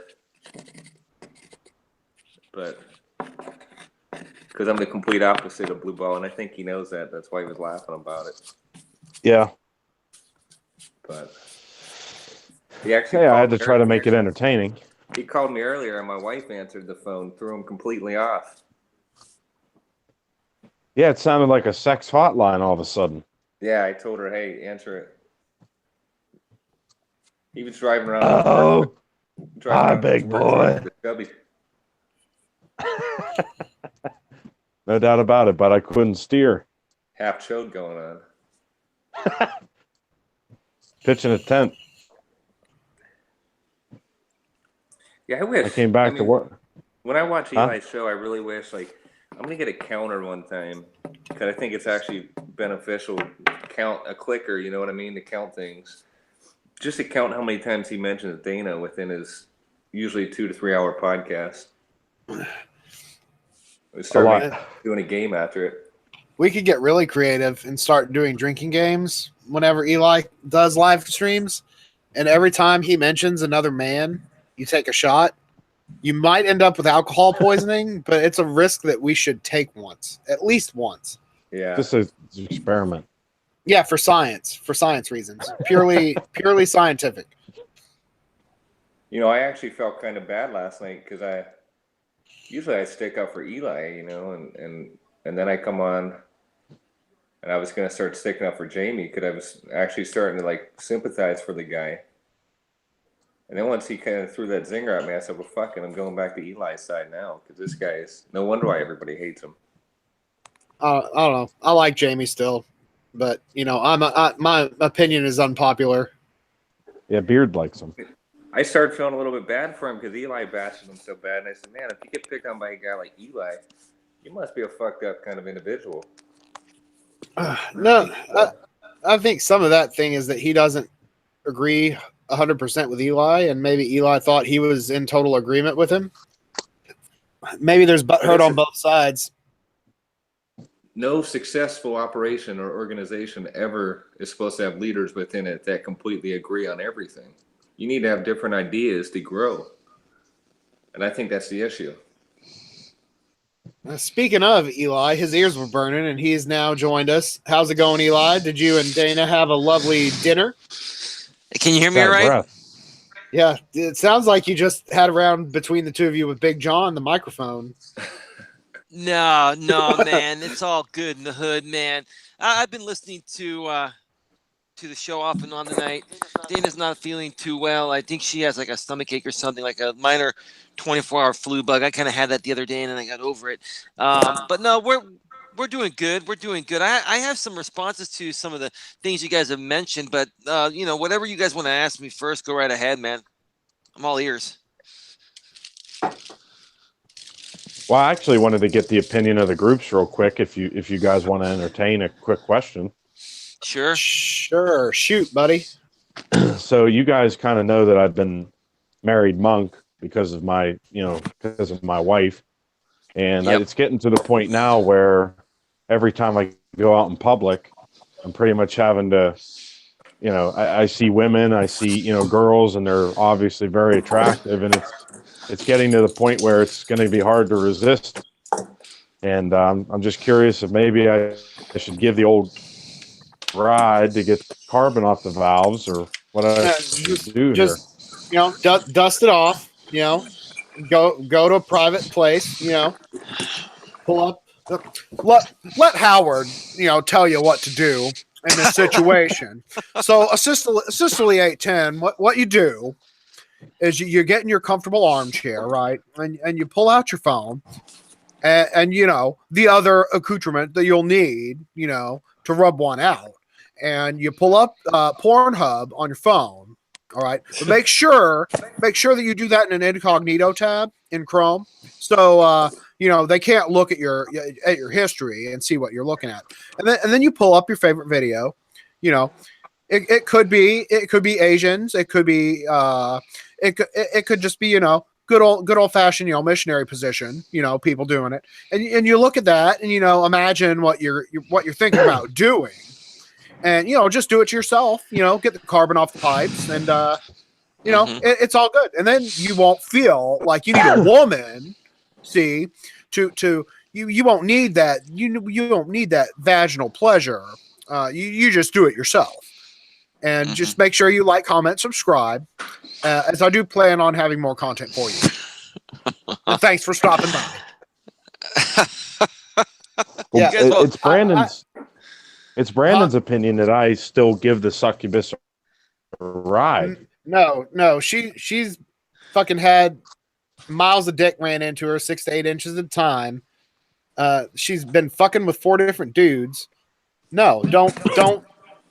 You're going to get the gift that keeps on giving if you stick it in that fucking roast beef sandwich. All right, buddy? That meat bar.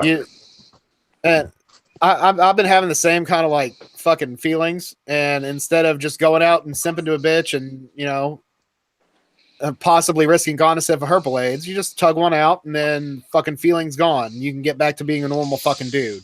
Isn't that right, Dana? It's not the same thing. It's not the same thing, guys. No. Oh, yeah, it's pretty much the same thing. You can find something to stimulate a warm, wet hole. Buy yourself a fucking fleshlight. Get a pocket pussy, dude. Brandon probably has 5 or 6 extras. He can dust off the old ones he doesn't like anymore from his dungeon and toss one your way. It's close enough. It may not be exactly the same, but it'll get the goddamn job done, and you'll feel better, and then you'll be like, well, dodge that fucking bullet. I think that's just me, though. I'll let Eli and Brandon talk. The real thing, it just makes you feel lonely, depressed, and kind of shameful that that's what your life's evolved to. Not really, if you have more things in your life that give you value other than just a fucking pussy.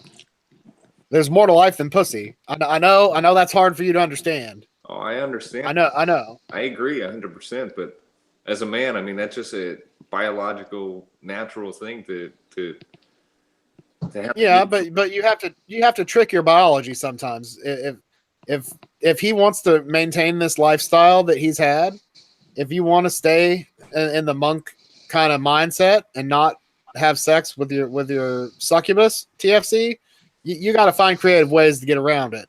And bringing another vagina into the mix is definitely not gonna make things better. And you definitely don't want to stick it in your wife's fucking messed up situation down there. Yeah. That's just my opinion. I'll shut up and mute for a second and let everybody else talk. Well, you guys want me to give you my opinion here? Coach Eli, sure, buddy. Uncompromising business and personal relationship coaching. Okay, for whatever it fucking means. Here's the thing, dude. I respect you. I know that when I first meet people, and when people first meet, regardless, they're always going to be like, who the fuck is this guy? Everyone feels that way. As I've gotten to know you, I've learned more about you and the type of person you are. And you are actually a very mature guy for your age. Same with you, Brandon.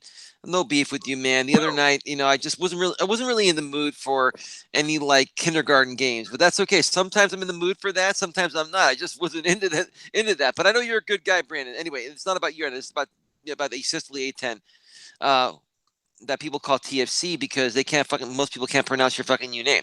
Anyway, right. So my honest opinion, you're in a bind, man. The right thing to do, which I know you can't do, is to basically go to your wife and say, look, this isn't working for me. I know you've been with 4 guys. I want to be with another woman. I want to have that connection with somebody. If you do that, you're shooting yourself in the foot for the divorce possibly happening, and then she's going to take half of your shit. So here's the thing: regardless of what you do, you're fucked. But here's what you're feeling: you're feeling like, look, you're a good guy. You shouldn't have to feel like punishing yourself when any normal man likes vagina. Doesn't mean you're an ass kisser. Doesn't mean that you're going to put a woman on a pedestal.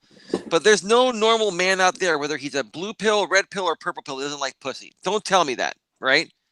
It's Right. normal to like pussy, right? Okay. I like pussy. I went on a marathon last night. Now I think I broke my woman last night, man. I think she's like not feeling good right now because of me, but she said it had nothing to do with me.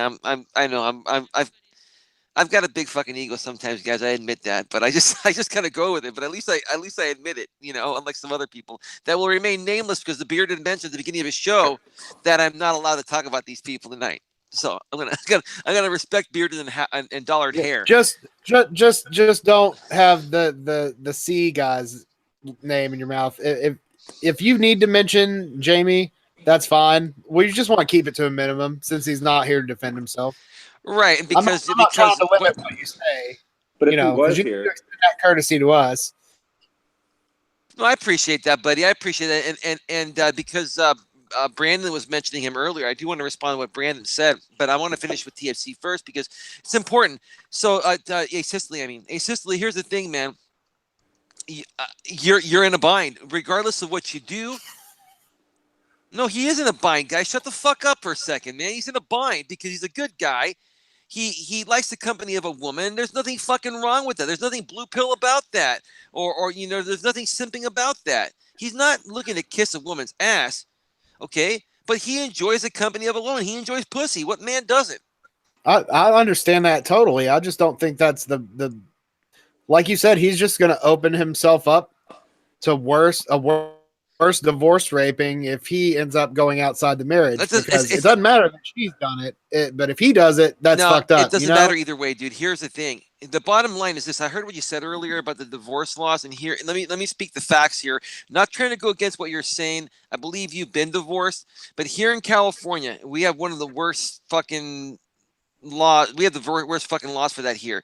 The bottom line is it's not about the man getting screwed over per se. It is the breadwinner. Everything is 50-50. that's right. Okay. Now, the only thing where you get fucked is child support and child custody. The woman wins that almost all the time, unless you can prove she has mental insanity or some shit like that. And in order to prove that, you've got to pay a court-approved psychologist to fucking analyze the bitch, pardon my French. Oh, it's going to cost you a shitload of money to do that. It's going to cost you a shitload of money. Like Dana was trying to have that done on her husband, her ex-husband, because he still wants 50% custody of the kids, but he's only with their kids less than 1% of the time. So Yeah. she looked into what it was going to cost to make that happen, and she's like, "Fuck that! I'm just gonna write it out. They're gonna be 18 soon. It's not worth the money. It's not worth it, So the thing is, man, it's like you're in a position right now where at some point, no matter how you look at it, it's going to cost you. Whether it's a man or a woman, the breadwinner always is going to lose. It's 50-50. If Dana and I make $100K a year each, and we get married and get divorced, and we equally have contributed to it, then I take half of her shit, she takes half of mine, and it breaks even. So, but if you're married long enough, you could still be on the hook for alimony, even if you're equal partners in money. So you have to think about that. I guess if you get a fucked up judge that is not going to look at it fairly, that's you're in California, you'd get a fucked up judge. They're all feminists. They're all feminists there.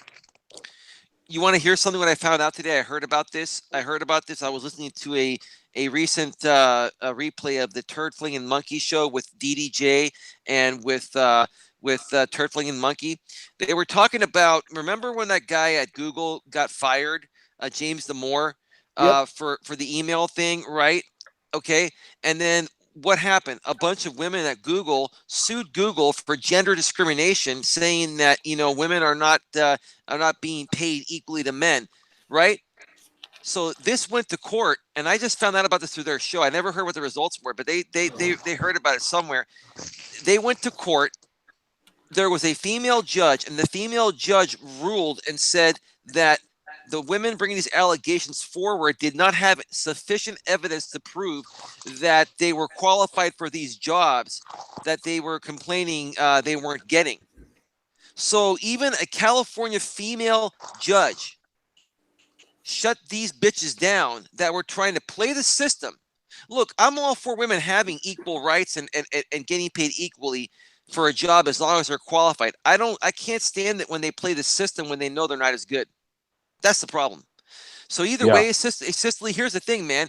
Either way, I hate to say it, man, you don't deserve to get fucked, but you're going to get fucked either way. At some point, this divorce is going to happen. And the longer you wait for it to happen, the more it's going to cost you mentally, emotionally, physically, financially. Dude, there's no answer for your situation besides at some point you have to decide to let her go. Yeah. No matter what it's going to cost. I don't know.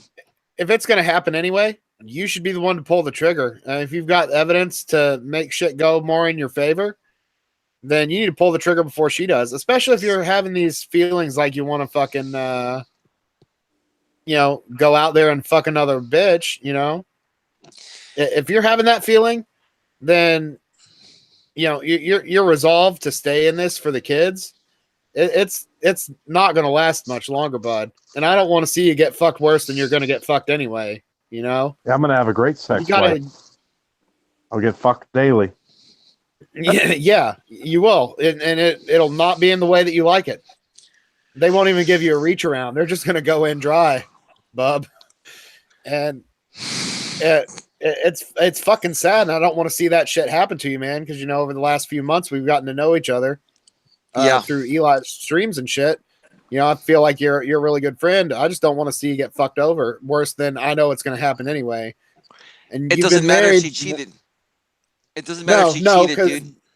That never is factored in, which is fucking sad because if you cheat, then you're fucked. You're the fucking, you're the martyr. I agree. But if she cheats, that's just, she wasn't happy. So she had to go get her little feelings stroked elsewhere.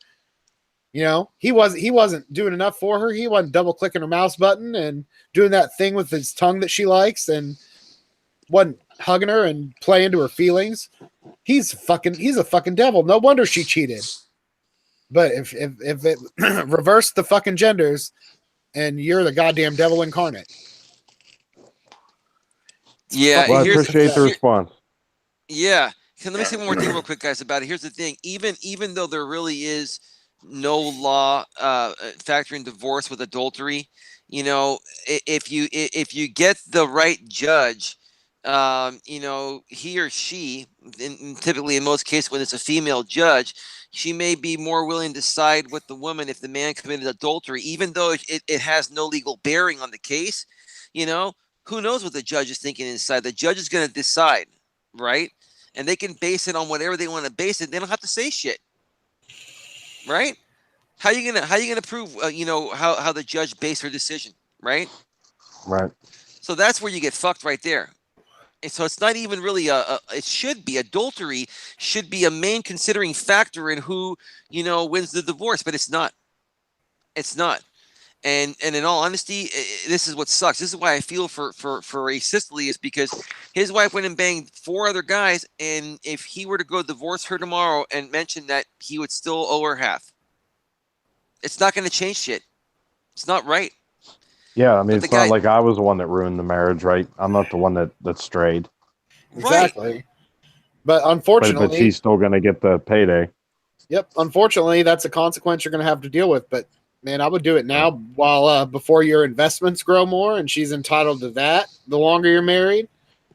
If you reach that magical date, she's entitled to alimony for the rest of her life, and you'll be on the hook for alimony and child support. How long you been married for? How long you been married for? I think 5 years, right, bud? Yeah. 5 years, yep. I think it's 10 years where it's permanent support. Now, if you get divorced, I think it's 2.5. I think it's half. Is it half of the time you were married in your state for the first 10 years, like it is in California? I don't know. I was going to say a lot of states is like 7 years is the start of it, but yeah. Go ahead. Didn't mean to cut you off. I was going to say I think PA luckily isn't really a big alimony state, as far as I know. Okay, you should look into it, man. And I'll tell you, man. I mean, the longer you go, the longer, the more it's gonna fuck you down the road. I mean, I'm Well, used to California let me- law, dude. So Give me 6 months because according to her, she's moving out this summer. So we'll see. Yeah, I don't believe that shit. And if she doesn't move out, like she says she's going to do, then I probably will just file because it is coming. I know it is. And Yeah, well, use this 6 months to build your fucking case, dude. that's all I've been doing. Every free second you have, you better be fucking documenting shit and fucking talking to lawyers and getting your goddamn ducks in a row. Try to, at least soften the blow so that they might use lube before they go into your rectum. You yeah, might get that little bit of comfort. But you definitely won't get the reach around. But if you can prevent them from going your poop chute dry, you'll come out clean. dude, that's terrible, bearded man. I mean, God, that's basically what family court is. You go in, you get bent over, and your lawyer, determines whether they use lubricant or not. And that's the sad truth. Just get in there, take your fucking and move on, and pay that child support check, and they won't come and fuck you again. Yeah, that's the one thing that he's gonna have to worry about. Forget about the alimony, the child support. If she somehow wins custody of the kids, and her being an alcoholic and all that, man, if you can prove that, you'll win custody. But if she gets custody, then he's gonna be paying her for child support for God until they're 18 apiece. And that's gonna suck, man. That's gonna fucking suck. So yeah, he's right, man. You got to prove forget about the alimony shit, man. You got to prove your case for custody, man. Yep. And fuck, man. I wish you the best, man. I mean, I hate the fucking the U.S. judicial system. I can't even talk anymore. I've been talking all fucking week, dude. Too much. Is fucking horrible. It's the worst, dude. It's terrible. So. I mean, one of my biggest life regrets is getting married. I can't blame you. That's why I will never do it again. I've never done it. Matt, and you shouldn't. I know I like Dana and all, but you shouldn't get married. That's just that's not bringing in personalities and character. That's just generally getting married is a mistake. Yeah, here's the thing, dude. Whether I get married to Dana or not, I plan on having a life with her regardless. And in all honesty, it's just a title, dude. It's just paper. Exactly. It's just illegal. You don't need to bring the government into your relationship, bub. If you two can be happy the way things are, why fucking mess up a good thing? Why buy the cow when you can get the milk for free? It's mutually beneficial for both of you. It's not like one of you is leeching off the other. So why do you need, a document saying that you two are, bound together legally?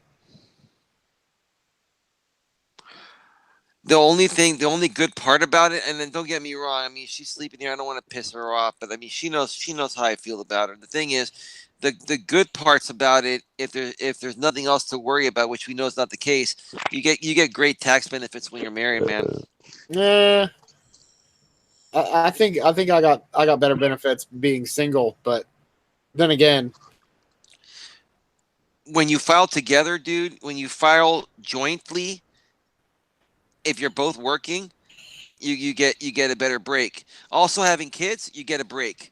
So I mean, there are benefits to it if it goes the distance and no one files for divorce before you both die or croak, you know what I mean? But we know in today's day and age, with the divorce rate nearing 60% here in the U.S., it's a crapshoot, dude.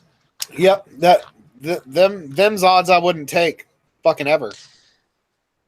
Yeah, it's tough.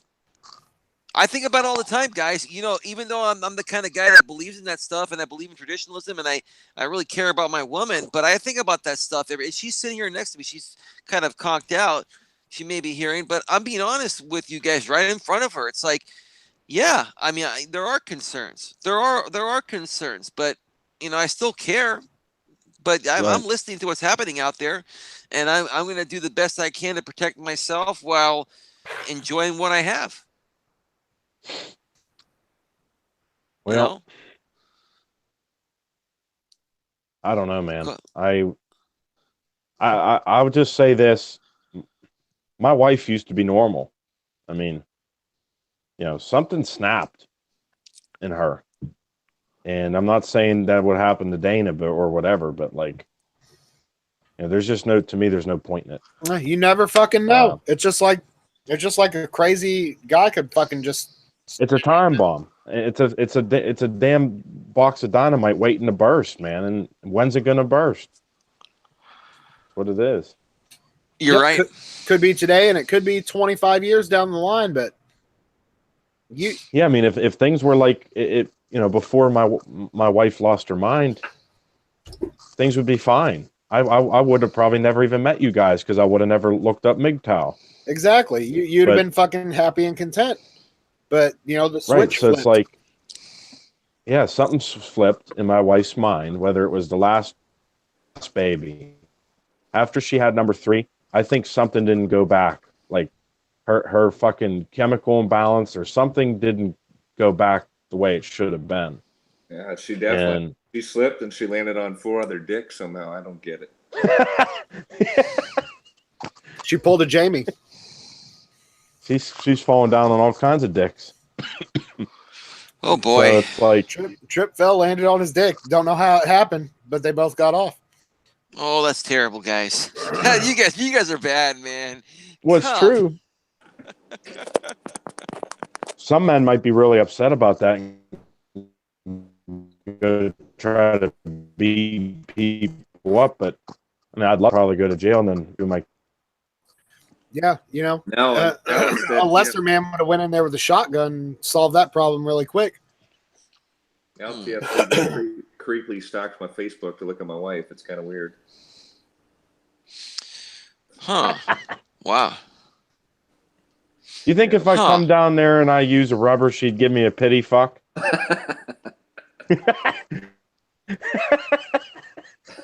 Are you serious, man? Hey, that brings us to another. What do you think? I did want to ask Eli about a topic. It kind of reminded me of this. So earlier in the discussion you had, Eli, the live show, you had a guy in there from San Francisco or wherever, the Bay Area. Max Jackson. Yeah. Yeah, and you said you wanted to meet up for like double dates. Now, is that more or less like just solely like platonic double dates, or are you guys trying to do a swinging foursome kind of thing? Oh no, dude, that's solely platonic. Back in our days, when we were younger, we used to date a chick in high school, like my high school sweetheart. We used to call her our high school sweetheart, or we were going steady. We'd say we're going steady. Nowadays, nobody says they're going steady anymore. You know what I mean? So it's kind of like one of those. And I would go on double dates with my best friend and his lady. We're best friends with myself and my lady. So we would go on a bunch of double dates, and then at the end of the night, we'd go our way, they'd go their way. They'd take care of business, we'd take care of business, privately, not in the foursome. Yeah, but no, thank you, man. Well, he's a funny guy, man. But no, I mean, Max Jackson's a cool guy. He lives here in the Bay Area. I'm curious to meet him and his lady because I'm more fascinated to see how their relationship is working here in the Bay Area, hands-on. Max is telling me it's very similar to the relationship I have with Dana. So I'm thinking, hey, you know what? We meet up in the city sometime. I mean, we're only like 20, 30 minutes away, Dana and I. So we'll meet in for dinner and drinks, and who knows, maybe we'll make some new friends. Maybe they'll get a hotel room and they'll swap ladies. We're not gonna swap ladies, dude. I mean, fuck, man. I mean, if the opportunity arose, would you be completely opposed? I guess. You know what, guys? I'll answer that question because if I was in your shoes, I'd be asking the same fucking question. I would be asking you the same fucking questions. In all honesty, I don't go that way. It's like for me. I'm a traditional type of man. Now, don't get me wrong. Okay.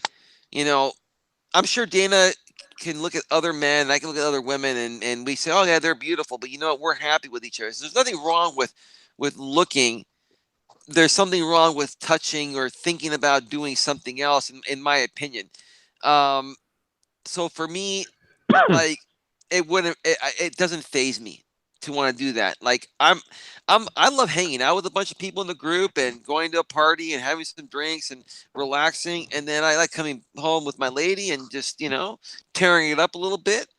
And then, doing something that Charles F. Gray doesn't do, cuddling up a little bit, not just ejaculating and then just, say, all right, baby, I came, good night, I'm out, peace out, and like Charles. Because Charles F. Gray catches no feels. It's the best 30 seconds of your life every time. Yeah, and both Charles F. Gray and I like to leave it in because we have nothing to worry about. It's like my woman can still have kids, but she protects herself. Yeah, and we're, huh? That's same with my wife and I. Yeah. What do you guys use? IUD and shit? It's not too personal. No, IUD. It's a pill. Yeah, pill works as long as you remember to take it, man. The fucking problem is if women forget to take the pill, man, then oh boy, Well, but her issue is she's breastfeeding, so until she's not breastfeeding, but normally I think it was like that Nexplanon or something in her arm. Oh, so you guys, yeah, that's called the Norplant or the shot. Yeah, that was the argument I had with what's his name. I kept calling him Dildo Rabbit. I don't know if I upset you with that, but Dynamite Rabbit. Dynamite Rabbit was trying to argue with me and say, well, men can't have custody with breastfeeding kids, which, yeah, you can. But he was trying to use the reasoning that they make these things now to where you could basically strap on a fake tit on your chest and breastfeed. I don't know what kind of movie he's seen that in that worked effectively, but that's not the way it works. Yeah, some guys are into that, nursing off of other men's strap-on breasts.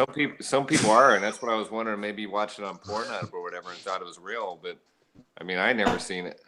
With a bottle supposed to mimic a nipple, right? Yes. Yeah, but my kid. So why do you have to wear it on your body? I mean, a breastfeeding baby typically would not use a bottle. At least not mine. He likes boobies, man. I mean, you see him. He wants the real deal, son. Yeah, and he likes it. That's the best part about being a dad with a breastfeeding wife. You see more tits in your life. Yeah. Just hey constant. guys, let me mention something real quick here that I think I cracked the cases here. Okay. You guys have seen Misanthropic Altruist Lame Ass Simp, right? Yes. Oh yeah. I think that's actually MA, and I think I can prove it. You want to know how? I'm calling them out right now. You know how I can prove it? Because before my channel's been on comment approval, meaning that I have to approve all comments unless I specifically give a user automatic approval. And I noticed that because I had given MA automatic approval, same with SPI MA. So I think Misanthropic Altruist Lame Ass Simp is MA or SPI MA with a changed name because he had automatic approval on my YouTube channel and I never gave it to him. So how does that go by IP address or email address or what? No, what happens is that you can change your name on your YouTube channel, but it's still the same channel. It's still the same channel, right? So let's say for example, he shuts down Misanthropic Altruist. He kept open SPIMA that has no content on there. He can change his name from SPIMA to Misanthropic Altruist Lame Ass Simp, right? And it'll be the same account. See what I'm saying? Makes sense. So what I think, because dude, I never gave Misanthropic Altruist Lame Ass Simp automatic approval on my account, but when I looked, all his shit was getting posted. I'm like, oh shit, he has automatic approval. So I've just been kind of quiet about it until now, but I figured I would just kind of expose it in case the real deal came out. I want people to know that I'm a great investigative type of person, man. I can find shit out. We definitely hope you're better at investigating than life coaching. Oh, well, we're just kidding, Eli. We like your life coaching. No, I appreciate you, man. You know what? I want to answer some of your questions that you guys talked about earlier, if that's all right. I know you want to shut down the stream soon, Bearded, but do you mind if we answer some of those questions that Brandon was talking about? He was talking about Jamie earlier. Yeah. Bearded. Yeah, we'll go We'll go Quarter after midnight. another 10 minutes. 15. No, it'll be 20 before minutes. You gotta midnight. shut it down on the hour. Oh. No. 15 minutes. 15 Oh. minutes. So Eli, decide what questions you want to go, and we'll do 13 minutes of that. Then Dullard Hair will come in and shut down the podcast. All right. Well, no, I want to turn it back over to Brandon. Brandon, you were talking about Jamie, and you guys were talking about Jamie. Like, this was right when I pulled into Dana's place. I turned on my I'm on my iPhone right now because I'm laying in bed. But you guys can hear me clearly, right? Right. Yep. Right. Okay. That's right. Yeah. Thank you. So you were saying things about Jamie. Let me know your thoughts about it, and let me know what you all were saying about it, and then I will respond to it. I just can't remember exactly what you were saying. Okay, so basically, it was all last night. We had Jamie on the show. He got upset because we were talking about him, so we let him come on and explain himself. And basically, it was just the fact that he's a grown man. He's in his 30s, and he's openly admitted he's never been able to work a normal job. And me as a man, and TFC as a man, we say you need to be able to work a normal job, regardless if you like it or not. You need to be able to pay the bills and not rely on your mom and dad for everything, which he does. Right. He still lives in the basement of his parents, and he thinks that's completely normal.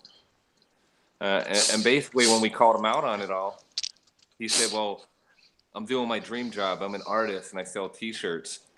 And he says he makes $18,000 a year selling his T-shirts.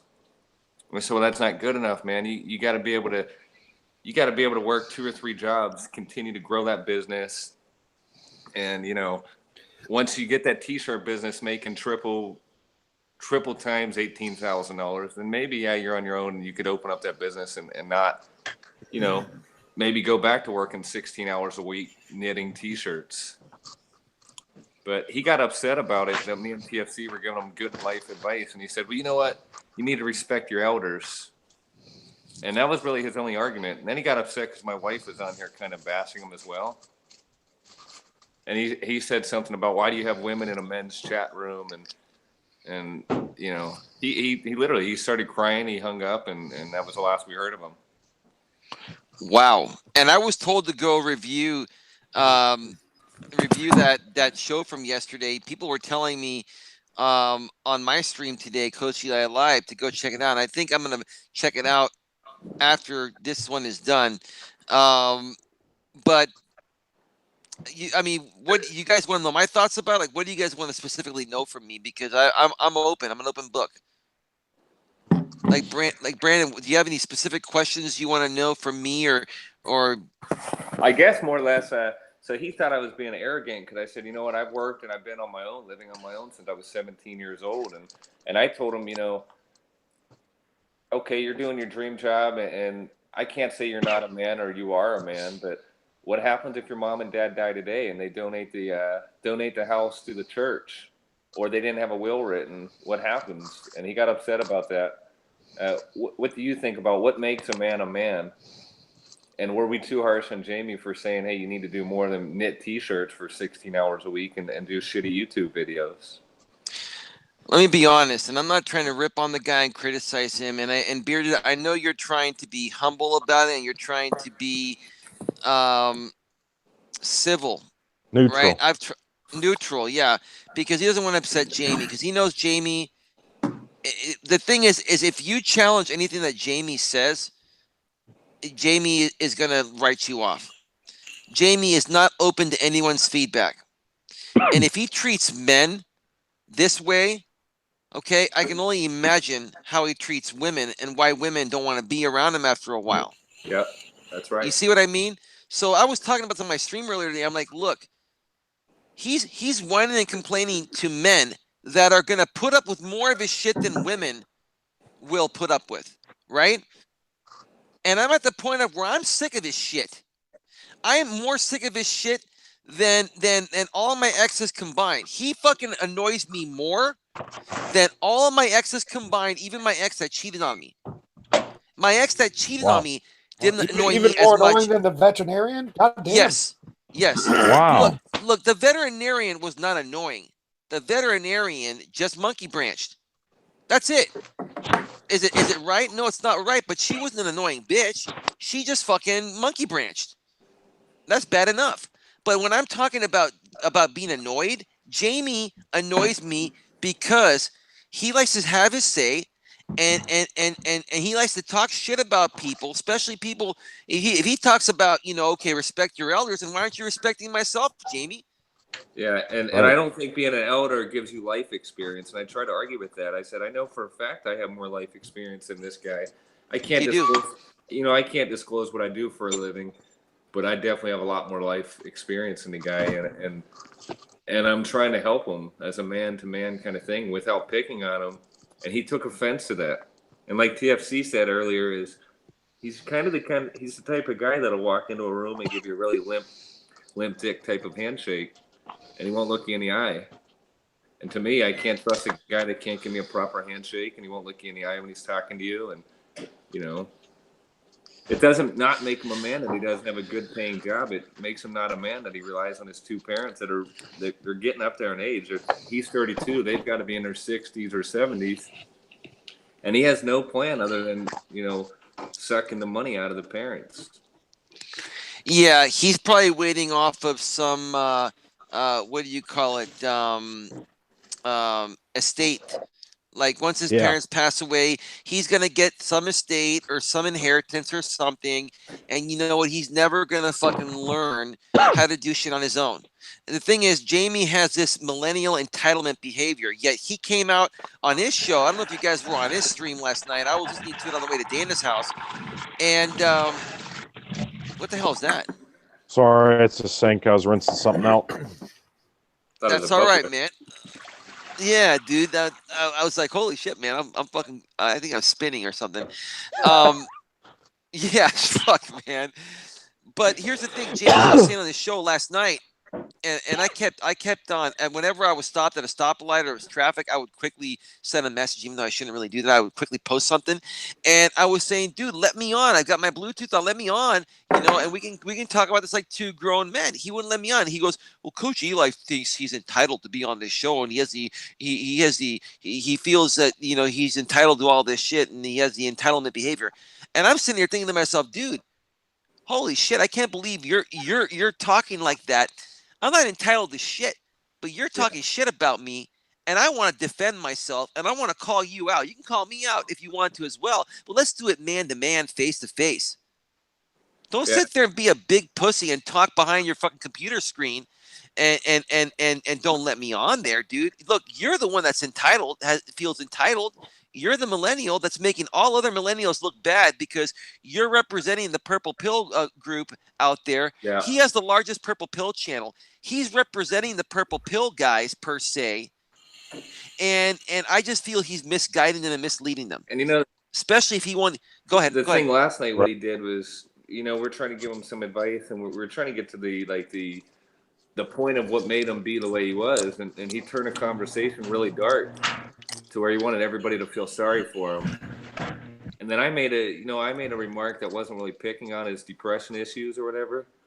But then he completely tried to change the subject that I'm an asshole and I laugh at suicide and whatnot. And I shut him. I don't know. You pissed me off when seemed like you were making light of depression, because that shit's not cool, dude.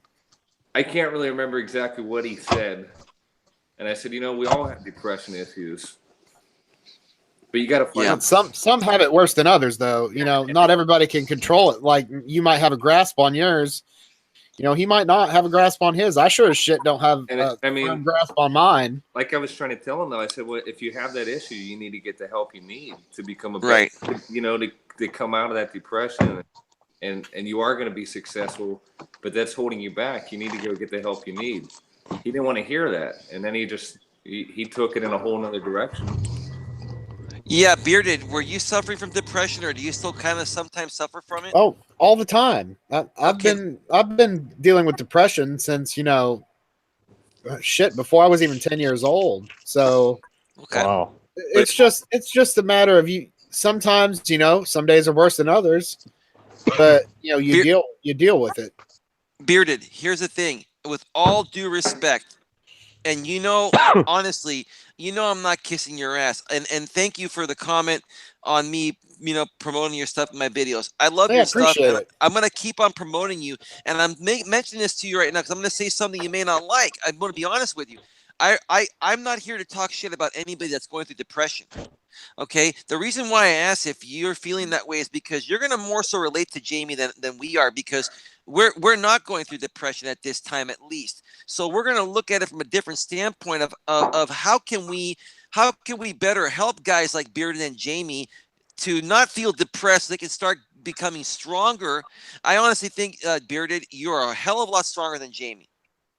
Well, I appreciate the compliment, but it takes a lot of work, and you're right, Yeah, but I don't know. I guess it all depends on, do you use it as a crutch for things, or do you, use it as learning opportunities of how to make yourself be in a more positive mindset?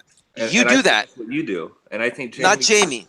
He uses his as a crutch, and he thinks yes, because he's depressed, that gives him the right to sit in his parents' house and just he's right. feel sorry for himself. He's right. Eventually, you think he won't, though. Eventually, you would hope that he won't, but that's not up to any of the four of us to decide. Unfortunately, it'd be great if you could turn around some guy's crippling depression in a heartbeat. But maybe he doesn't want to do the work because maybe that's a comfort. Sometimes people rely on that depression because they know it. It's the misery they know, and they're more apt to live in the misery they know than the potential for misery that they're unaware of. Yeah, we care about him, man. We care about him, man. That's what Brandon's trying to say. Yeah. We're not trying to piss the guy off. If we didn't give a shit about him, we wouldn't talk about him. Look, no one talks about somebody they don't give a shit about. And I'm not going to say his name, but I don't want to dislike the other guy with this scam I've been talking about. I'm not mentioning his name. But the bottom line is that, look, you know what? If you guys can't come and confront us and talk with us and allow us to help you out, then you know what? There's nothing we can do. We're talking about you because we care about you. We want to help you. And it's like we care so much. We don't want to see these guys spiral, especially Jamie, which is why we're talking about him. And that's why we're frustrated. Well, I can understand that, but unfortunately, maybe it's time to put that subject to bed. And, maybe when he wants to revisit that, he'll come and ask you for help, or me, or in a weird world, Assistily 810 or Blue Ball Brandon. He might come around tomorrow and say, hey, I thought about it. Maybe I could get some advice from you all about how to deal with this. I'm not trying to, stop the conversation. I'm just saying, maybe at some point we just stop talking, and then when the pain gets to be severe enough for him, he'll come around and say, hey, could I get some advice on how to deal with my issue? Yeah. Does that make sense? Makes sense. Yeah. Yeah, you can't force a horse to drink, right? Yeah. Lead it to the water. You can lead it to the water, but you can't beat its grave. Yeah. But yeah, real quick. Move on to the next topic. Yeah, real quick. I just want to mention one thing, and then we'll go on because I know the show's about to end. Whoosh Whoosh has been on my ass a lot lately, which is fine. And I know he can't go one-on-one, I think for work purposes or something, but he's saying, I never thought Eli was a bad guy. He has just done a lot of what he's been complaining about himself. I want you to be specific with me. What have I done? What have I done that I'm complaining about? Because I'm pretty transparent. I'm open with anything and everything. I go on everyone's shows and I answer all their questions, even though they tell me I don't have to answer if I don't want to, but I do. So, I mean, Whoosh Whoosh, let's lay this to rest, man. And you tell me, what the fuck do I do that I talk about? What in your eyes is making me sound like a hypocrite to you? All right, now go back to you, Bearded. While he's responding to that, I'll just look for that in the chat. That's all I wanted to say. All right. Whoosh Whoosh did make another comment that I like. Is he's asked me, will you look up a ketogenic diet for yourself? It aids a lot of brain issues. And the Inuit Indians ate keto and virtually had zero heart disease, depression, or Alzheimer's, and that our brains need healthy fats. And I actually have been researching that for a while, not really to battle depression per se, but to help aid me in my weight loss. And because I've been a little bit lax on that since, I've been working so fucking much, that could explain why my depression's kind of slowly creeping back in and hitting me a little harder than it has been. But yeah, even something as simple as the fucking shit you eat can not only affect your overall physical health, but can affect your mental health too. And maybe that's one of the problems that some of these new millennials are having, not just in Jamie's case, but other millennials that are battling depression and killing themselves, and it's because they're eating very unhealthy processed diets, and they aren't getting enough healthy fat, and they're just eating junk, and it's causing their brain to go a complete 180. That soy, yeah. Yeah. I'll just leave that at that. But everybody's eating.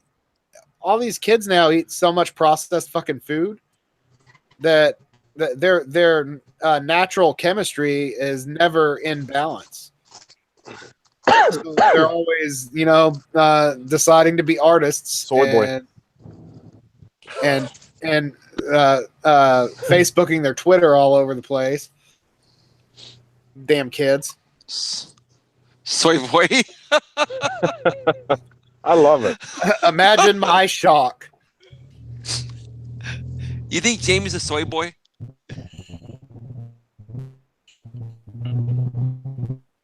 Whoa, there's some issues with fucking can you guys hear me? TFC's driving. Oh, he is. Okay. So who said that Jamie's a soy boy? Me. I think he's a soy boy too. I'm not gonna ask Bearded because I don't want to put him on the spot. He can answer if he wants, but I don't think so. Like I say, I can relate to Jamie. I mean, we're the same. We're pretty much the same age, and we both had similar mental issues. Yep. I guess. So you relate. I relate, and I still like the guy. I'm sort of like Charles in a way, where I don't. I remain as neutral as possible. But if you put a knife in my back, then it's open season. Jamie hasn't betrayed me or put a knife in my back, so I'm not. I'm not going to bash him. Everybody's character is different. You've never once challenged him on anything, so if you challenge him, he's gonna fucking hate you, dude. That's how he is. Well, that's fine. And if that happens, then it's all bets are off, and then the gloves will come off. The gloves will come off, right? Good. When he says something that I challenge, and he doesn't at least give me the benefit of the doubt by seeing my side of the street on that issue, then maybe my opinion of him will change. And I'm sure that there will be a point where I'll say, well, I don't really agree with you on that. And, if we have a civilized conversation about it, then, maybe some growth on his end has happened and he's decided to let some of that defensiveness go. Well, only time will tell. Yeah, no, excellent, man. Excellent. Dude, I appreciate you. And I'm not trying to put you on the spot on your own show, man. It's just like, I like to just get the raw truth out, man. And you certainly explain yourself quite well. I want to respect your show, man. I mean, I know you're going to shut this down. Were you going to do like final thoughts or something, or how are you going to do this tonight? Yeah. We'll do final thoughts. Let's see. We'll start from left to right on my Hangout screen. So we'll start with the Sicily 810. He'll do his final thoughts, and then you, Coach Eli, and then Blue Ball Brandon. Blue Ball Brandon will do his final thoughts, and then me, our Dullard Hair, I'll close out the podcast with mine. So, Sicily, go ahead with your final thoughts. Final thoughts, usually about the I only wish it was going to go longer. I got to stop and get gas because my fucking fuel light's blinking. But good show. Don't be a soy boy. Keep your testosterone up. Eat red meat. Don't be a fucking soy boy. It's good advice for anybody, right? Yeah, don't be a soy boy. That's some good final thoughts. Thank you, Sicily. Coach Eli, now, if you will enlighten us on your final thoughts by the way, thanks for stopping by. Yeah, by the way, Howard, I have liked, shared, and subscribed, and even banged the bell so I can get all of your notifications, as I know that you're going to be creating more content. Okay, so I just wanted to make that very clear that I do pay attention to every fucking word you say. Doward, Dullard. Right? It's Dullard. dullard hair. Dullard hair. Dullard hair. So anyway, Dullard, here's the thing. Number one, I do think Jamie is a soy boy. I don't want to think he's a soy boy. I don't want to think he's a blue pill simp, but I think he is. And until he can confront me one-on-one and we can hash this out like two men, I don't have any respect for him. I can't respect a man that's not going to face a man one-on-one when there's an issue. I'm talking shit about him, but I'm willing to face him face to face. He's responding with shit talk to me, and he's hiding in plain sight. I can't respect that about any man. This has nothing to do with Jamie. This has to do with just men in general, okay? Just so happens to be him at this point. On another note, great show. I heard parts of it as I was out with Dana, and I'm going to check out the replay, and I will also check out the replay of yesterday's show as well. Yeah, Beard, make sure you give him the link. Yeah, I'll give him the link to it. Yeah, or I'm on his channel anyway, man. Oh, that's right. You put it to private. Yeah, it's unlisted. You know, it's one of those you had to be there situations. Well, let me ask you one question, and then I just want to finish my final thoughts real quick. Was that requested by Jamie to do that, or did you just do that yourself? Honestly, I did it myself because I passed out on the keyboard, and it's kind of embarrassing to me. So I set it to unlisted. Just being transparent. I appreciate that, man. At least you did it because it was your own thing. I was curious if Jamie asked you to do that, but that's good. I appreciate it. My final thing I want to mention, and I'm not trying to plug this on purpose. Tomorrow, I'm doing an epic interview with DDJ, and I'm not saying this to show off or anything like that. At tomorrow at 10:30 a.m. Pacific, 1:30 p.m. Eastern time, on Twitch TV at twitch.tv/Miss Andrea today. DDJ is going to interview me. It's going to be about an hour and a half show, and then there's going to be 30 minutes of Q&A. And what I'm telling you guys right now, if you guys think that the pot's been stirred up yet, or so far by myself, just wait till you see what happens tomorrow. I've talked with DDJ, and it blew my fucking mind what he wants to talk about tomorrow. He kind of gave me a little bit of a warning, and I can't mention what it was. And DDJ is going to ask me some things I'm unaware of, and I'm aware of how he is and how him and TFM have run shows together and how he runs his shows. And I'm all for it. I said, dude, let's go. No problem. So you guys are going to want to tune in tomorrow because you're going to hear something tomorrow that you never would have expected to hear. And that's not even coming from me. That's coming from DDJ.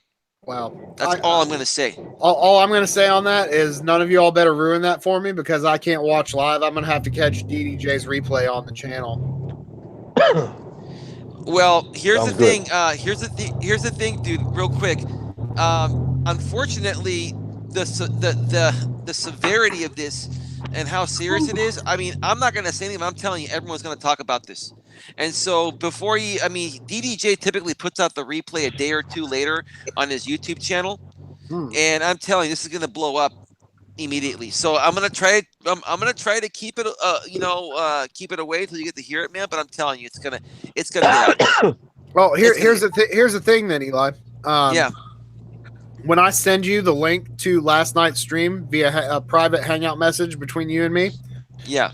Can you enlighten me on this? Because by the time I'll be able to talk about it, it'll already be out of the bag. That way I can know.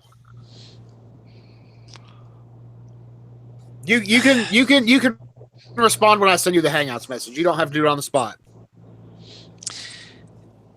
I'll be able to say whatever I can say. I cannot mention what DDJ mentioned to me. I cannot mention. But I will say as much as I possibly can without crossing the line with DDJ. I do respect him. Okay, well then tomorrow after you say it, because I won't while the stream's going, I won't be able to hear any of it because I'll be at work. But once it gets dropped, send me a Hangouts message so I can know. Oh yeah, I'll be happy to send you a Hangouts message, and if I so happen to forget because I'm crazy, send me one, and I will get back to you ASAP that day, tomorrow. And again, you're gonna end up hearing this, and this is gonna be. I would be surprised if most MGTOW content creators didn't do a video on this or didn't blow it up out there. And let me tell you, there's even another surprise that may make its way to the show tomorrow. So I'm just telling you guys, I'm not trying to sit here and blow fluff or smoke up your ass. I was very surprised when I talked to DDJ privately a few days back when we were prepping for this show. You know, he was just kind of doing some sound testing on my end because we don't use Hangouts for his shows. We use he uses Twitch. He uses Twitch and he uses Skype. Yeah. So that's that, man. Thank you for having me on the show, Bearded, Dower, Dollard, whatever the fuck your name is. It's Dullard Hair. I love Thanks you, for man. stopping by. I love you, man. And we love you too, Coach Eli. Thanks for stopping by. Thanks for your final thoughts. Blue Ball Brandon, let's go into your final thoughts now before the stream ends. Yes, I'll make it a lot quicker than what Eli just talked about for the last 20 minutes. First thought, like I always say, I will always outwork, outfuck, and outwork all other men in the MGTOW community, at least. Second thought, real quick, is like we talked about earlier. If you're not investing, you better start investing at least 10% of your income, preferably 15%, because you're losing out on the best gains of your life. Is that right, Danny? Yes, that's right. And third and last thought is Okay. Thinking about possibly starting a podcast with my wife, just basically about life and relationships and finances. Like get that up and running and figure out how to use it. Do a weekly podcast and get some of you guys in there and get the stream going. You gonna do it live?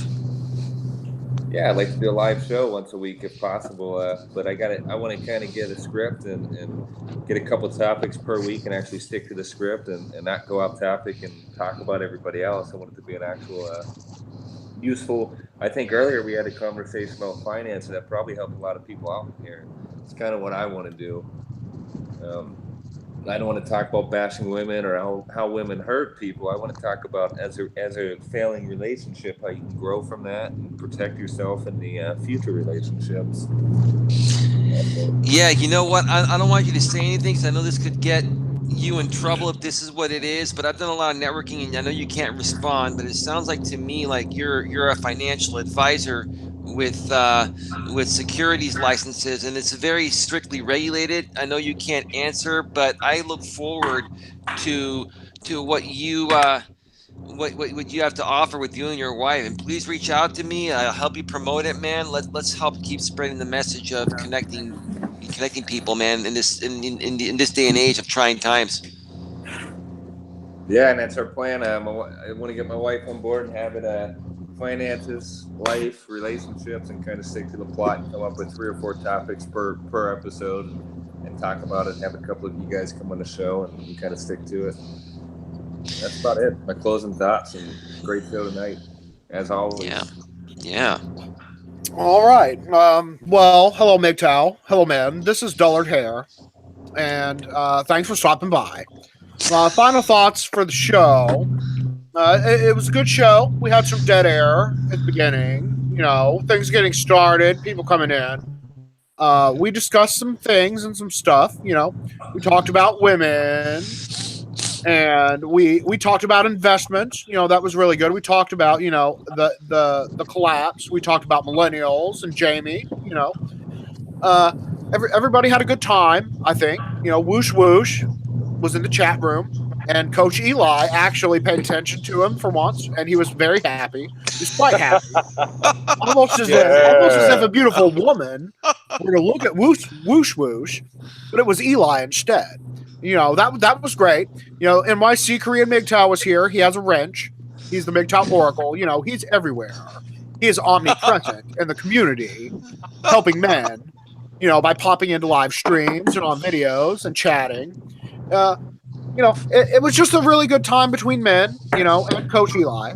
We were all here. He didn't say the name. Between men and Coach Eli, I'm not a man. I'm not a man. No, Coach Eli, you're doing Eli things, and you're a man going his own way. So Okay. you really don't need the label of a man. And in closing, I would like to recommend that you all like, comment, and subscribe. And click on the bell so you get all relevant notifications. And come back, because I do plan on producing more content for you. Good night, McJow. Good night, man. Well all right. said. And that was Dullard Hair for his final thoughts. And my final thoughts are put 5 bitches on it. Yeah, we